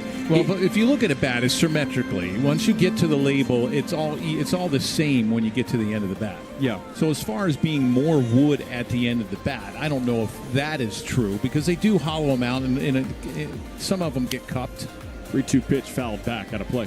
They just moved, say, the sweet spot where Aaron Judge, Juan Soto, those guys aren't using them. A lot of players aren't using them, but some of them are going to them because they feel, hey, if I'm getting jammed, why not have my sweet spot a little bit lower down on the bat, around the label? Yep.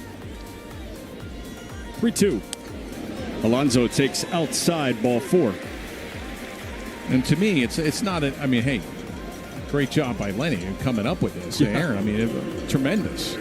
But at the same time, to me, it's like, well, to become a better hitter, if you can't figure out how to hit the ball in the sweet spot, that you have to all of a sudden adjust that, hey, I'm jamming myself and I'm not adjusting at the plate. Well, we'll adjust your equipment for you. Well, it's smart. Hey, I think it's an outstanding idea. That went in for a called strike to Brandon Nimmo. Thinking 1, Marlins are trailing 8-1 at the top of the 6th. I mean, baseball is full of creativity now anyway, right? I mean, Yep. You got the pitch design guys are trying to come up with different things, and now the bat. A 1 pitch misses low and in, although Nimmo went around 0-2. A Major League spokesman told The Athletic that these bats don't break any rules. MLB Rule 3.02 states that a bat, quote, shall be a smooth, round stick not more than 2.61 inches in diameter at the thickest part and not more than 42 inches in length. Shall be one piece of solid wood. 0-2 misses upstairs. So by that definition, right. I mean, you can just keep rolling with this thing. So Until somebody really gets hurt. It's almost, I don't think it's like using an aluminum bat, but when you're starting to bring down the sweet spot. 1-2. No one popped foul left side and out of play. Because you have all these pitchers with different movement now, and they're like, hey, how do we increase the offense? These guys are starting to come up with new pitches or doing some different things with it. We need to adjust the bat to adjust with some of the pitches. Well, and it's also an adjustment for these hitters that are swinging it. And, you know, a lot of guys I think would be concerned that it's, you know, maybe a different feel in their hands. But I know Lenny has worked tirelessly to make sure that it isn't one. That one cracked into center field and deep. Hill on his horse. He looks up, and that thing is gone. Brandon Nimmo deposits one straightaway center again. And the 2-run shot makes it 10-1. Well, Nimmo got a hanging slider, and that's one of the pitches that Soriano, he's got a great slider when it's on. He really struggled with the command of it last year, left a lot of the sliders up in the zone. And that pitch was pretty similar to last year. A slider hanging, and when you're hanging a slider to a left-handed hitter and you're getting underneath it, it's just a cement mixer, just spins up there. And bad things happen. Brandon Nimmo hit 23 homers a year ago. 96 on a sinker is in for a called strike to Vientos. That is Brandon Nimmo's first extra base hit of the season. So the count 0-1, 2 men out, nobody on after the 2-run home run from Nimmo. The 0-1 is in for a called strike. I mean, one of the guys for the Yankees, Anthony Volpe, who has had some success with it so far here in the first, 3 games that the Yankees have played. He's had 2 home runs. He's a guy that jams himself. 0-2 is cut on and missed. Soriano bounces back with a 3-pitch punch out, and the inning is over. A 2-run home run from Brandon Nimmo extends the Met lead, and we go to the bottom of the 6th. Marlins trailing 10-1 on the Marlins Radio Network. Robinhood Gold members can now enjoy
last year and he got better.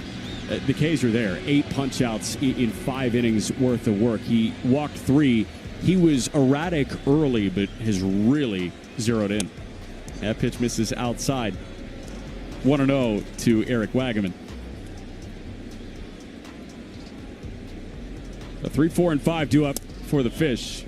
And the 1-0 pitch misses inside. 2-0. Wagaman struck out swinging twice so far. And the pitch, that one drilled out to left and deep. Nimmo is back. He looks up, and it's gone. That was a deep home run for Eric Wagaman. Right by the Budweiser sign in left center field here. A shot.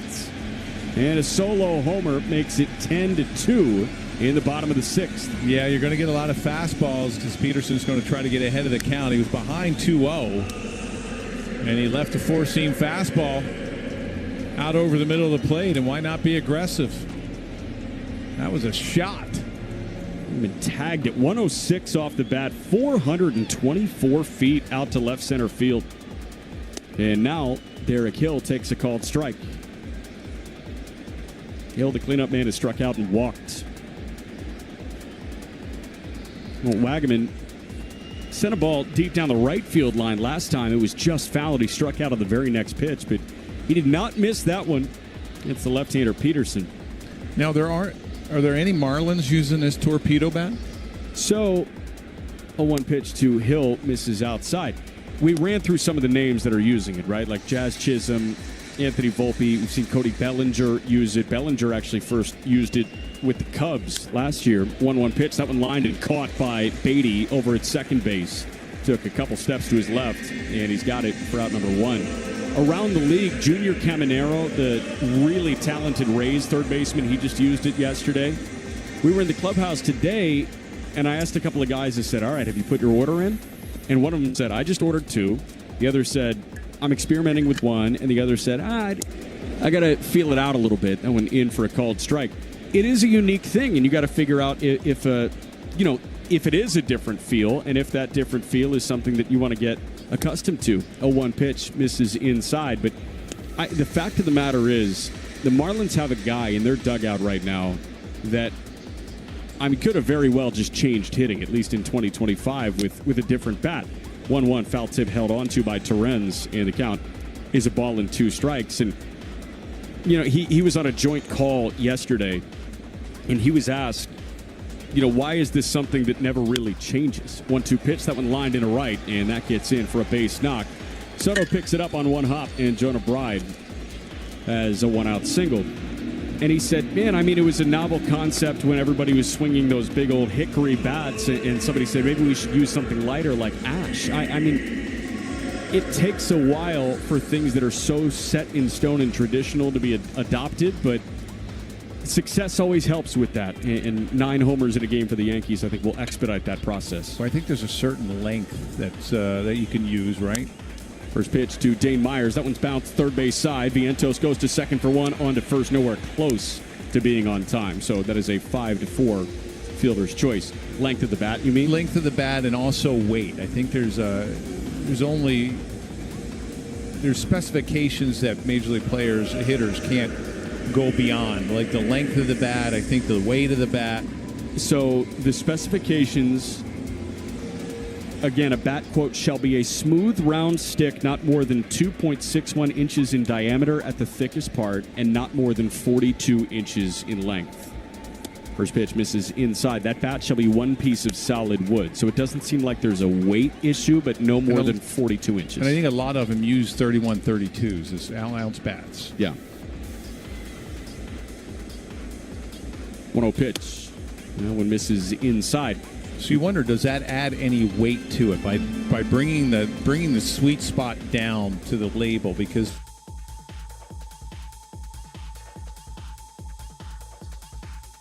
change shape once it gets down to the end of the bat. Next pitch to Liam Hicks misses inside. Hicks still looking for that first MLB hit. Yeah, it is curious, and obviously we're very early into monitoring this, but I asked Lenny yesterday, like, is there more wood in this batter? He was asked yesterday, is there more wood? 3-0 pitch is in for a called strike. And he said, no, it's just taking, the wood that you had at the end of the bat and shifting it a little bit farther down to the barrel, or I guess just shy of the barrel where you get that sweet spot. Right around the label, a little bit, yeah. So he's not changing the weight whatsoever. 3-1 has bounced off Hicks's front foot. I mean, if guys are used to swinging a 31, 33, 34-ounce bat, that's going to stay the exact same. It's just the distribution of the weight within the bat itself. And the question then becomes, when you're swinging a bat speed, is that something that you feel? And I think a lot of guys, like, the answer right now is, I don't know. And it's probably not going to be for everyone, because if you're a hitter that's constantly diving into the plate and constantly getting jammed, and you're not making adjustments, then that may be a great bat for you. Sure. Because you're constantly hitting it off the label. You're getting weak contact every single time. But if you're someone that, hey, I'm understanding the pitches, I'm understanding my zone, I'm staying with the traditional bat. 3-2 pitch. That one is in there for a called third strike. A sinker. Looked like it was below the knees, but Tomlinson did like it behind the plate, and that. Let's see if we can figure out the following baseball slang.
Centers or ABBA centers?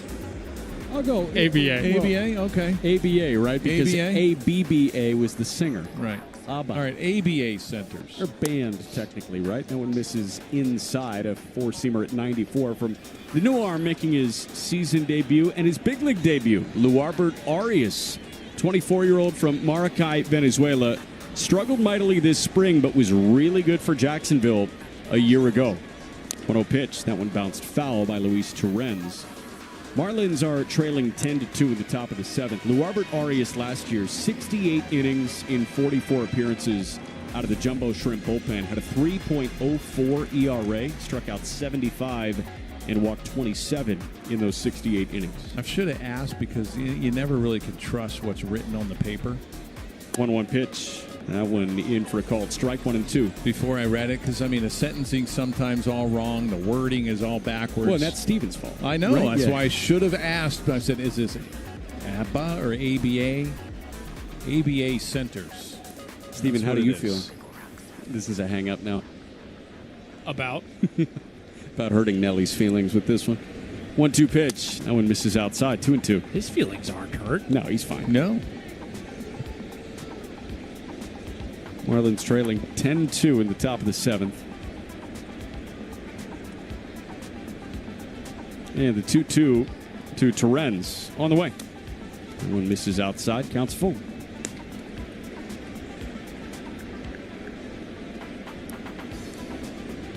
When was ABBA huge? 70s, 80s? That was Mamma Mia. Remember Mamma Mia? Oh, yeah.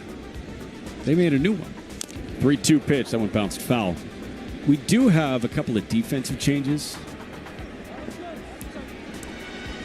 Griffin Conine is into the game. Conine enters for Xavier Edwards, but Conine is obviously in left. I don't think Griff is going to play shortstop anytime soon. Next pitch. That one lined on one hop over to the third baseman, Pauly. He's got it. Gears up for a long throw. And Luarbert Arias has recorded his first major league out. There's one man out here in the top of the seventh. So Conine in left, and with Conine entering for Xavier Edwards, that leaves an opening at shortstop. That's where Javier Sanoja goes. So Sanoja from left to short, and Conine into the game in left.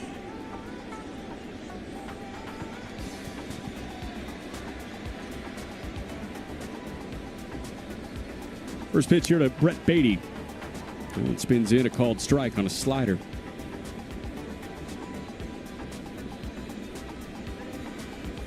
Marlins and Mets back in action tomorrow night. We've got a whale of a pitching matchup in that one. One in for a strike, 0-2 to Beatty. Sandy Alcantara throws for the second time this year. He threw on opening day against the Pirates. He will face the Mets tomorrow at 6:40. Kodai Senga will make his season debut, limited to just one start a year ago for New York.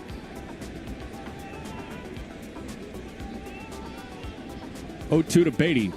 And one fouled back. And then on Wednesday, to wrap up this 3-game set, going to be Connor Gillespie throwing for the second time for the Marlins against Clay Holmes, who was the opening day starter for the Mets.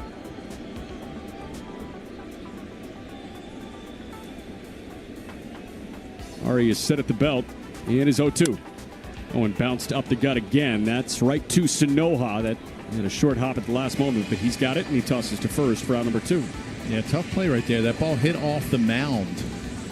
Went right back up the middle, and he had to dodge that base. Didn't know if that ball was going to hit the base as well. Short hopped Sanoja. Ball will find you in a new position. It was hard to 105, and it hopped off the mound, like Nelly said, and then I short hopped on him. But hey, he's a guy that looks very, very comfortable anywhere you put him. Luis Angel Acuna did not go around on a check swing, a slider low and away, and the count 1-0. Javier Sanoja, a young guy, does not play like it, but 22 years old, also from Maracay, Venezuela, same hometown as Luarbert Arias. And in his major league debut, he misses inside 2-0 the count. Advantage Acuna.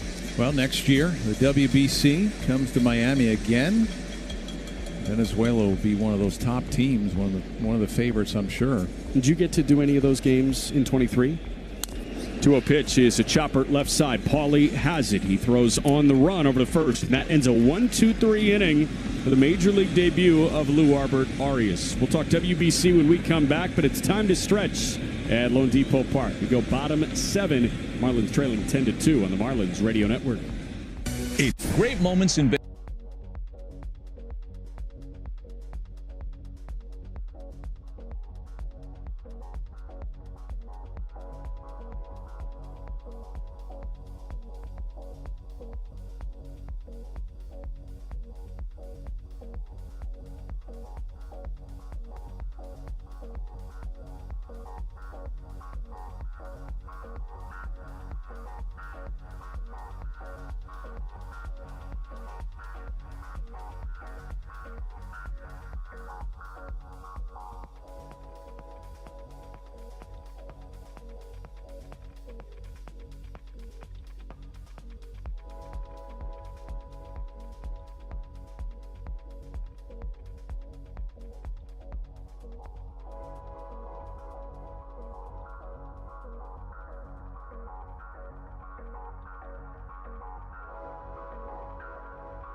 The third innings at a 3.56 ERA.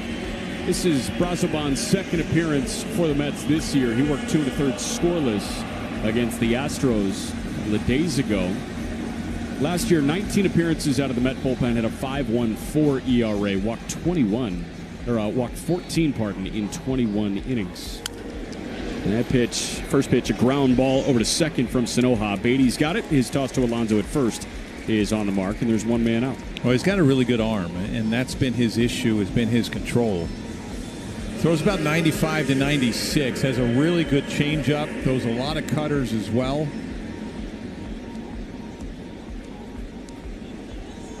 Brazoban now seeing Graham Pauley, who doubled last time up. Marlins are trailing 10-2 in the bottom of the 7th. To the line on David Peterson after this pitch, which is in for a called strike. David Peterson, the Mets starter, 6 innings, a 2-run ball, 5 hits. He walked 3 and struck out 9. 2 runs were a pair of solo home runs. And one cut on and missed by Pauley, 0-2. Otto Lopez to right, his first opposite field home run in his big league career. That was in the bottom of the 1st. And then a solo home run, a moonshot from Eric Wagman in the bottom of the 6th. 0-2 pitch is cut on and missed. That was a really good changeup at 91 miles an hour. And Pauley goes down swinging for out number 2. Yeah, Brazoban has a really good changeup. 95 to 96 on the fastball, about 89 to 91 on the changeup. Has really good movement. When he's throwing strikes, he's really tough. Now a guy that might have had the best day ever yesterday, Griffin Conine. His dad was inducted into the Marlins Legends Hall of Fame. 97 misses inside for ball 1. Conine came on as a defensive replacement last half inning, but Griffin, a day removed from making an exceptional home run robbing catch. That one missed low, 2-0. Hit a game-tying home run yesterday in the 7th inning. Again, in front of 30 of his closest family and friends because his dad was being immortalized by this franchise. I mean, you could not script a better day for the Conine family than what we had yesterday. 2-0 pitch is bounced foul right side. And he can go the day before when he robbed a home run that probably would have been... It would have given the Pirates a lead, maybe a win as well. Yeah. So, and maybe the best part for Jeff, he only needed to spend like 45 seconds with us. That was great for him. 2-1 misses inside, 3 balls and a strike. We had him on, bottom of the 3rd inning, and we got a whopping 7 pitches? 7 pitches with Jeff Conine. Then he had to jump for TV and then had to go be social with everybody that was here to celebrate him. Yeah, he said he was coming back. 3-1, that's a called strike off the inside corner, but it was a strike and the count's full. He did the right thing. I wouldn't have come back either.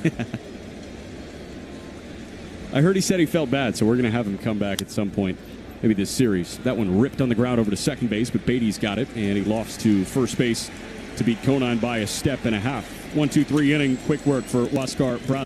Let's see if you can figure out the following baseball slang.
and changed the game forever. Both teams will wear Nike warm-up shirts with Robinson's number 42 in one of his 9 core values.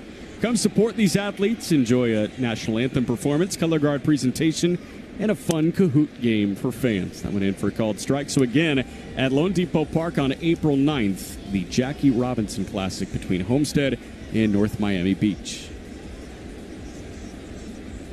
Count 1-0 on Jose Siri, and he cuts and misses at 95. To run the count actually to 0-2. That first pitch was a strike. Siri to this point, 1 for 3 with an RBI double. Marlins are trailing 10-2 in the top of the 8th. 0-2. That one misses outside. The Kahoot game. The Kahoot game. You're in cahoots. You're usually in trouble, or you're bringing other people into your shenanigans. I wonder if you spell it the same way. Jose Siri lifts one out to left field. Griffin Conine into the game, sees it, and he's got no problem with that. He makes the catch, and there's one man out. In cahoots is spelled with a C, C-A-H-O-O-T-S. This Kahoot game is K-A-H-O-O-T. All right. Maybe they were running into some like copyright issues or something, but a little patent. Yeah.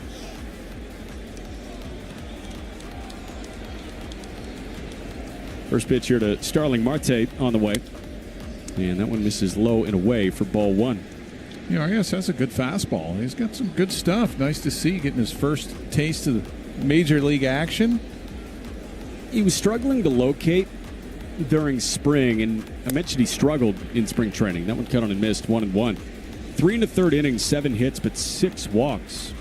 Resulted in 9 earned runs against him in 3 1/3. But if he's around the strike zone, you understand why this guy had an ERA just over 3 in Jacksonville last year. 1-1. That one lined foul right side.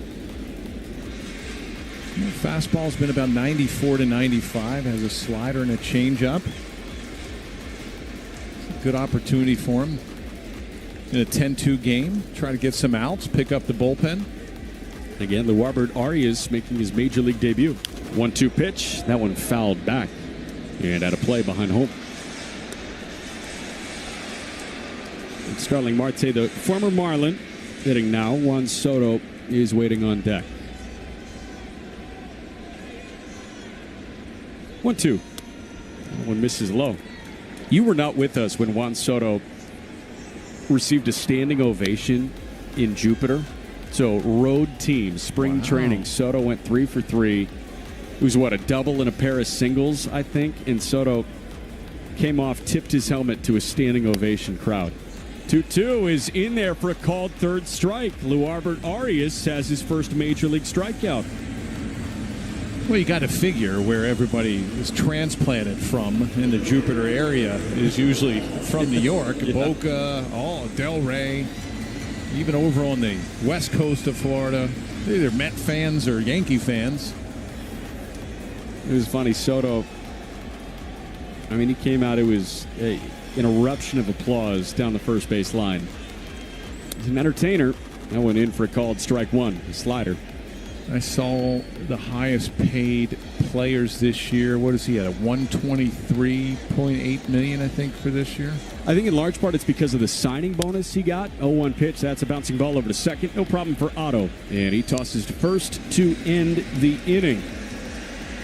1-2-3 inning of work. 6 up, 6 down with the first major league strikeout. Take a hack at guessing which baseball player or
Somebody told me that love wasn't real. What kind of a feeling am I starting to feel when I want you so? Why are you so cold? When I'm around you, I want to let go. Lost in your eyes when we're moving too close, and the love we found got me upside down.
Close to a second, we can lose it all. When lights are in motion, we're ready to fall. When I want you so, why are you so cold?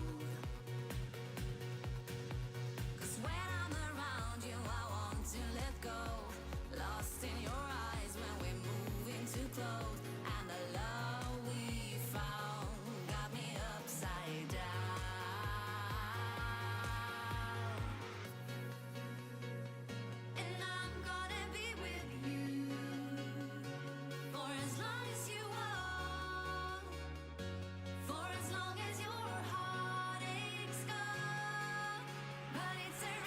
The way, but he pops up, and he's going to jog over to first base without a visit from the Marlins training staff. Yeah, that was a changeup that Brazoban just got on the side of, and it just kept riding a heat seeker right in the midsection with Derek Hill. And that's why sometimes with guys that like Randy Johnson's another perfect example. His career, the strikeout rate and the walk rate. It's like, hey, I don't care how many I'm going to walk because I'm going to still strike you out. I mean, there was a year, I think it was either 92 or 93, they were all over him about his walks. And he came to spring, he goes, all right. So I feel bad for the hitters every time I get 3-0, 3-1, and I get a chance to walk a guy. I'm going to start drilling him. And I don't know, it was either 92 or 93. His hit by pitches were like through the roof. Yeah, he led the American League in hit by pitches. In 1992, he had a 3.77 ERA. He led the American League in strikeouts, but he also led the American League in walks issued and hit by pitches. Yeah. But he also led the American League in hits against. He was only allowing 6.5 hits per 9. Right. So, I mean, guys were not hitting the ball against him. You imagine going up there against Randy Johnson, 6'10", and a legit 98 across the plate, not out of the hand. And you're ahead of the count 3-0, 3-1. There was a quick check on Derek Hill, but he's okay. They were met at first and second with one out. The first pitch was a called strike to Jonah Bride. 0-1 with one man gone. Marlins trailing 10-2 in the eighth inning. 0-1 pitch. I want a called strike on the outside corner. You're a hitter in the box, and you're like, oh, okay, 3-0, 3-1. You're not comfortable because you know you're getting drilled. Right. Like, I'm going to start running once he starts getting in his windup. So there's a kid in the Brewers system right now, and I do not want to compare him to Randy Johnson whatsoever. 0-2, misses inside. Named Jacob Mizorowski. Have you heard that name yet? I think I have, yeah. Tall, lanky kid. A couple years ago, the Futures game in Seattle, hit 102 miles an hour. Wow. You know, really, really talented dude. Throws a legit 100. That would cut on and missed. A really good changeup from Brazoban. And Bride goes down swinging. There are two men gone, so that brings up Dane Myers. Jacob Mizorowski is a guy that has all-world stuff. One of the best fastballs in the minor leagues. One of the best sliders in the minor leagues. One of the best curveballs in the minor leagues. But he hits guys all the time. And there's a reason his hit totals are so low, but the walk totals are high and the hit-by-pitch totals are high when he's in for a called strike. Those have to be the most intimidating guys that you see. You as a hitter, there's no way you can feel comfortable when you face this guy. No. There's absolutely no way. When you have someone throwing that hard and they have no idea on occasion where it's going. No one pitch misses low and away, 1-1. With Randy, in the old Kingdome out in Seattle, when they had the Kingdome, right in the backstop, they had plexiglass because they had people that, it wasn't fans, but it was like front office people. They could sit behind the plate. 1-1. Dane with a foul tip that was held on to by the catcher, Terens, 1-2. And the last pitch, and the plexiglass was, I don't know, it was like windows, big rectangle, and it went around a pretty good length behind the plate. He would rattle. He would make sure at that last pitch that, during the warm-up, he would smoke that plexiglass. 1-2 pitch. That's a chopping ground ball up the middle. Beatty's got it. His weight takes him right to second. And a 4 unassisted fielder's choice. And there's no way you want to face that guy after you. Let's see if you can figure out the following baseball slang term. Today's phrase is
action tomorrow. The Fish will send Sandy Alcantara to the hill for the second time this year, opposite Kodai Senga, who will make his season debut. We'll see the Mets opening day starter Clay Holmes on Wednesday, late afternoon. That's a 4:40 first pitch. Luarbert Arias trying to work through a third scoreless inning in his big league debut. He missed inside to Pete Alonso for ball one. And the 1-0 pitch misses low and away, 2-0. So Arias going to see Alonso Nimmo Vientos. And he has gone 6 up and 6 down. 4 groundouts, a strikeout, and a flyout. First taste of big league ball.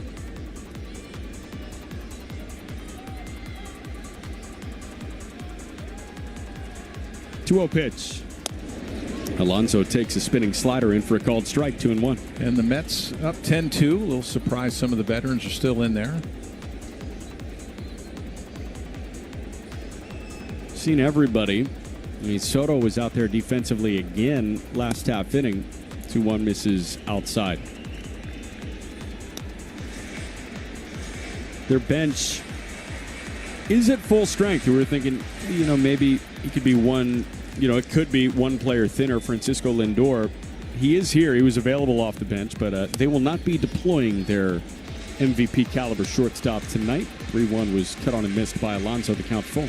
He's a player that's been using the torpedo bat, correct? Yep. Lindor has been using it. And Lindor, I know we say it, a lot about guys, but it did feel like we had 2 cases last year. 3-2. That one lifted high in the air, out to right center. Myers is calling Hill off, but Derek Hill, the center fielder, takes command and puts it away for out number 1. I know we say it a lot, but last year did feel like you had 2 guys that in quote-unquote any other year would have won the MVP. I mean, Bobby Witt Jr. in Kansas City, if not for what Aaron Judge did, that guy, he was a 10-win player by wins above replacement. He was one of the best shortstops in a single season that we've seen since A-Rod. And he did not win that MVP. And what Francisco Lindor did for the New York Mets, that one spun in for a called strike. If it weren't for Shohei Ohtani, I mean, you could absolutely make the case that guy wins an MVP more often than not. And there were many saying that Lindor should have won it anyway just because of him playing in the field and playing an outstanding shortstop. A 1 pitch. And that one misses low to Tyrone Taylor. We've got our first pinch hitter of this one. So Taylor hitting in place of Nimmo. So here's a great question then. You have someone like Lindor. He didn't use that bat last year, right? I think he might have used it at the end of the year. 1-1. That one popped up sky high on the infield. Otto Lopez on the infield dirt makes the catch, the second baseman, and there are 2 men going. Well, if he used it a little bit, I can understand him continuing it. But if he didn't, and all of a sudden you have an MVP-type year and you want to change bats, it's like, why? And it's not like going to a different size or a different weight. Yeah. You're going to a different shape. So, I mean, to your point within that, it's not a different size or a different weight. So the question is, like, does it feel different? And again, like, we just don't have a firm answer from any player that's swinging. First pitch misses outside. Or the sweet spot's different. Right, yeah. And the weight distribution in itself is different. Got a left-hander warming up. Danny Young will likely enter this game in the bottom of the 9th. 1-0 pitch. That one lifted in the air, out to left center. Conine and Hill converge. Derek Hill calls for it. And how about Luarbert Arias? In his big league debut, he goes 9 up and 9 down and eats up some. Take a hack at guessing which baseball player or managers.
Tell me what you done for me lately.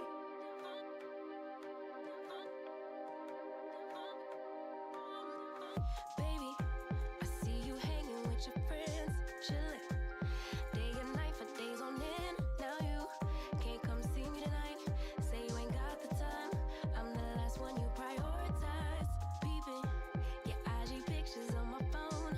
I won't spend another night at home. Okay, I'ma just be on my way. You'll see I'm not the one you take for Florida Gator. Young, left-hander, has appeared in a game so far this year. Worked a scoreless inning in Houston. Last year, 42 appearances with the Mets at a 5.26 ERA. That's after he was great with AAA Syracuse for about a month. Danny Young, his last year in the Gator bullpen was 2015. He had a 2.15 ERA. Florida in 2015, team that featured a whole bunch of big leaguers. As Young sees Liam Hicks, and he bounces one over to the third baseman. Now the shortstop Acuna's got it, and the throw to first is in time for out number 1. Liam Hicks was trying to leg out that infield single. I thought Vientos was going to cut off Acuna and try and field that, but it got under his glove, and Acuna was right there. Yeah, I wonder if it hit his glove. Vientos should have had this ball. Did it hit his glove? I think it might have. It might be a 5-6-3 put out. It did. You're right. 5-6-3. Also have some defensive changes. Looks like Hayden Sanger is into the game catching. And that's it. So Sanger in for Terrens, and now Javier Sinoja takes outside from Danny Young. But big leaguers that Danny Young was teammates with at the University of Florida. How about his teammate right now, Pete Alonso? Harrison Bader was on that Gators team.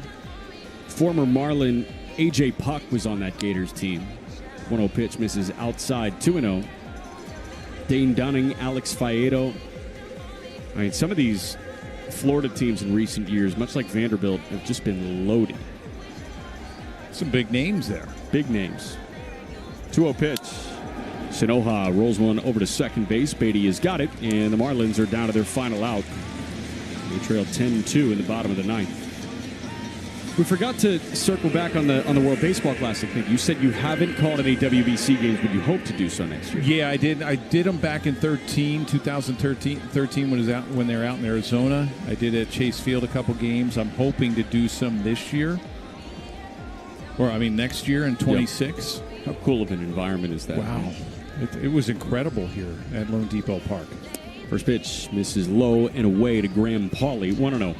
The Caribbean Series was here last year as well, and I think they had 3 or 4 sellouts. It's amazing.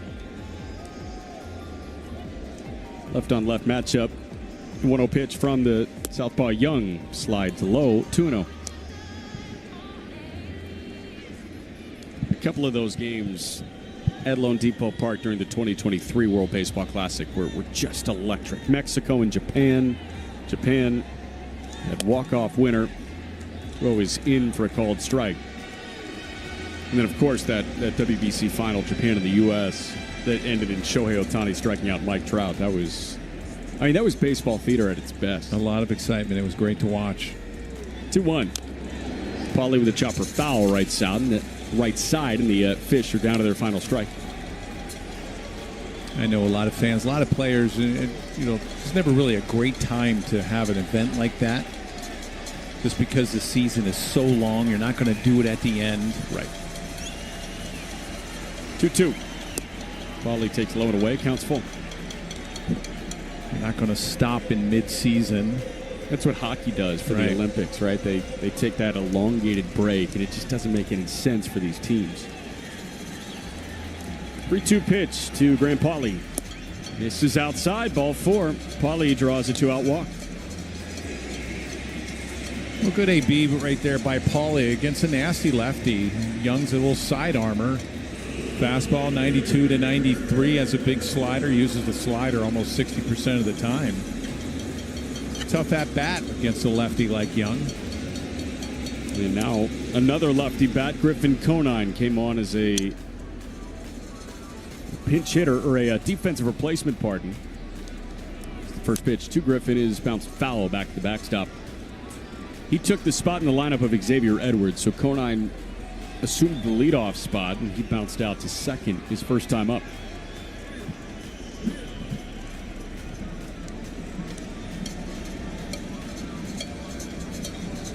A 1. One misses outside, a ball and a strike.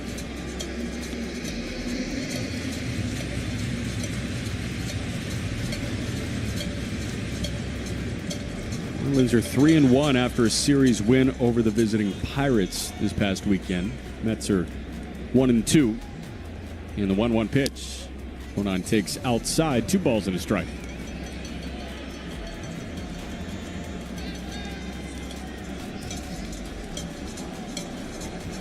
Mets wrapped up in Houston this coming weekend. New York goes home, face the Blue Jays, and that one rolled through the left side for a base hit. Pauley around second. He's headed to third, and the new left fielder Tyrone Taylor one-hops it in to second base. So Griffin Conine with a left-on-left single and a sharply hit ground ball at 109 miles an hour. I mean, this guy makes hard contact all the time. Yeah, got a fastball on the outside part of the plate. Just went the other way with it. looks like Young against lefties. He gets a little herky-jerky, opens that front shoulder. Everything has been away. He's had a hard time controlling that slider against lefties. Righties, he does a little bit better job. So now Young with men at the corners seeing Otto Lopez. 2 for 4 today. Solo homer in the first. First pitch. Otto takes a called strike. A sweeper at 82.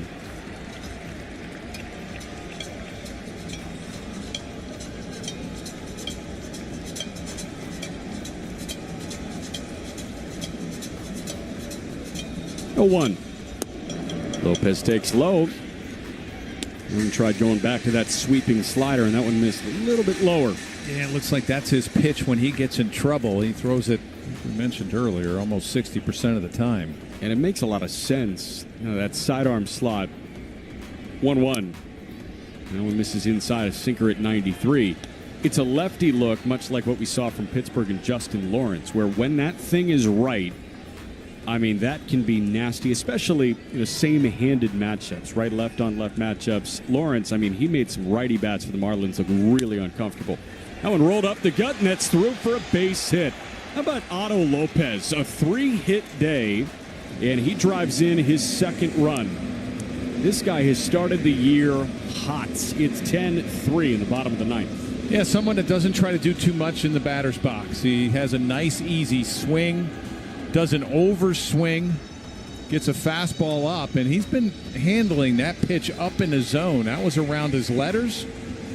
Gets on top of it, hits it right back up the middle for an RBI base hit.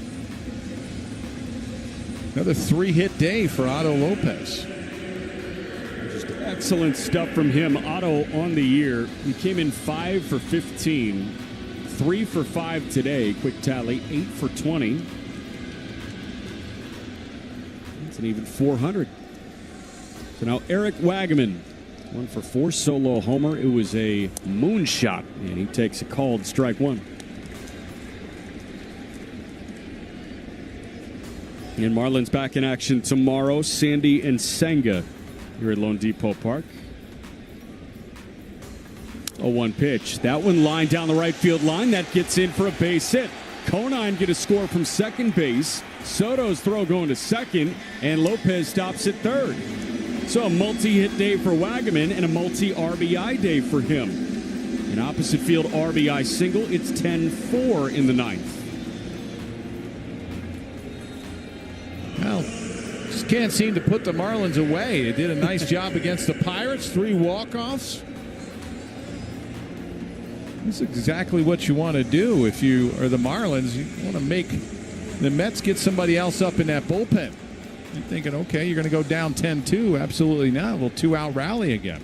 I haven't seen it happen yet. Now Derek Hill.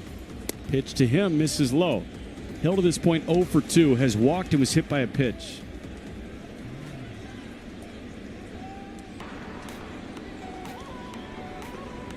Eric, the righty bat, stands tall in the 1-0. Now when cut on and missed, a good sweeper below the zone from Danny Young.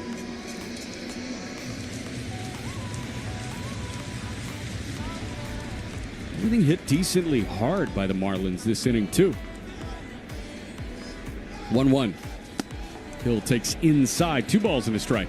Well, Young's had an issue with that slider. Everything that's been hit in this inning has been on that fastball. He's leaving it out over the plate, getting behind hitters.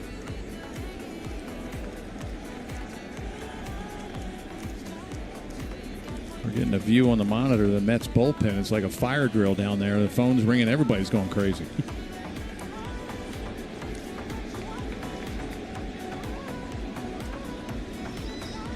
Two-1 from the left-hander Young. On the way. That one misses low. 3 balls and a strike. Now for Derek Hill, it's 10-4. You're ahead of the count. You get a fastball out over the middle of the plate. Just let it go. 3-1. He let it go, and a foul tip was not held on to by the new catcher, Sanger. The count's full. Yeah, it looked like a little bit of indecision. He wasn't sure if he was going to swing at that or not, and all of a sudden at the last minute, Took a bad cut on an inside fastball. That's got Edwin Diaz up in the bullpen. Well, we've seen him implode here at Lone Depot in the past. Yep. 3-2. Head start for Wagman at first. Payoff is cut on and missed. Danny Young closes the door on the Marlins, but they do score 2 in the bottom of the 9th. Final score tonight, Marlins fall to the Mets 10-4 in the series opener. Totals coming up next here on the Marlins Radio Network. At Lone Depot, we're big on home. Home games, home team.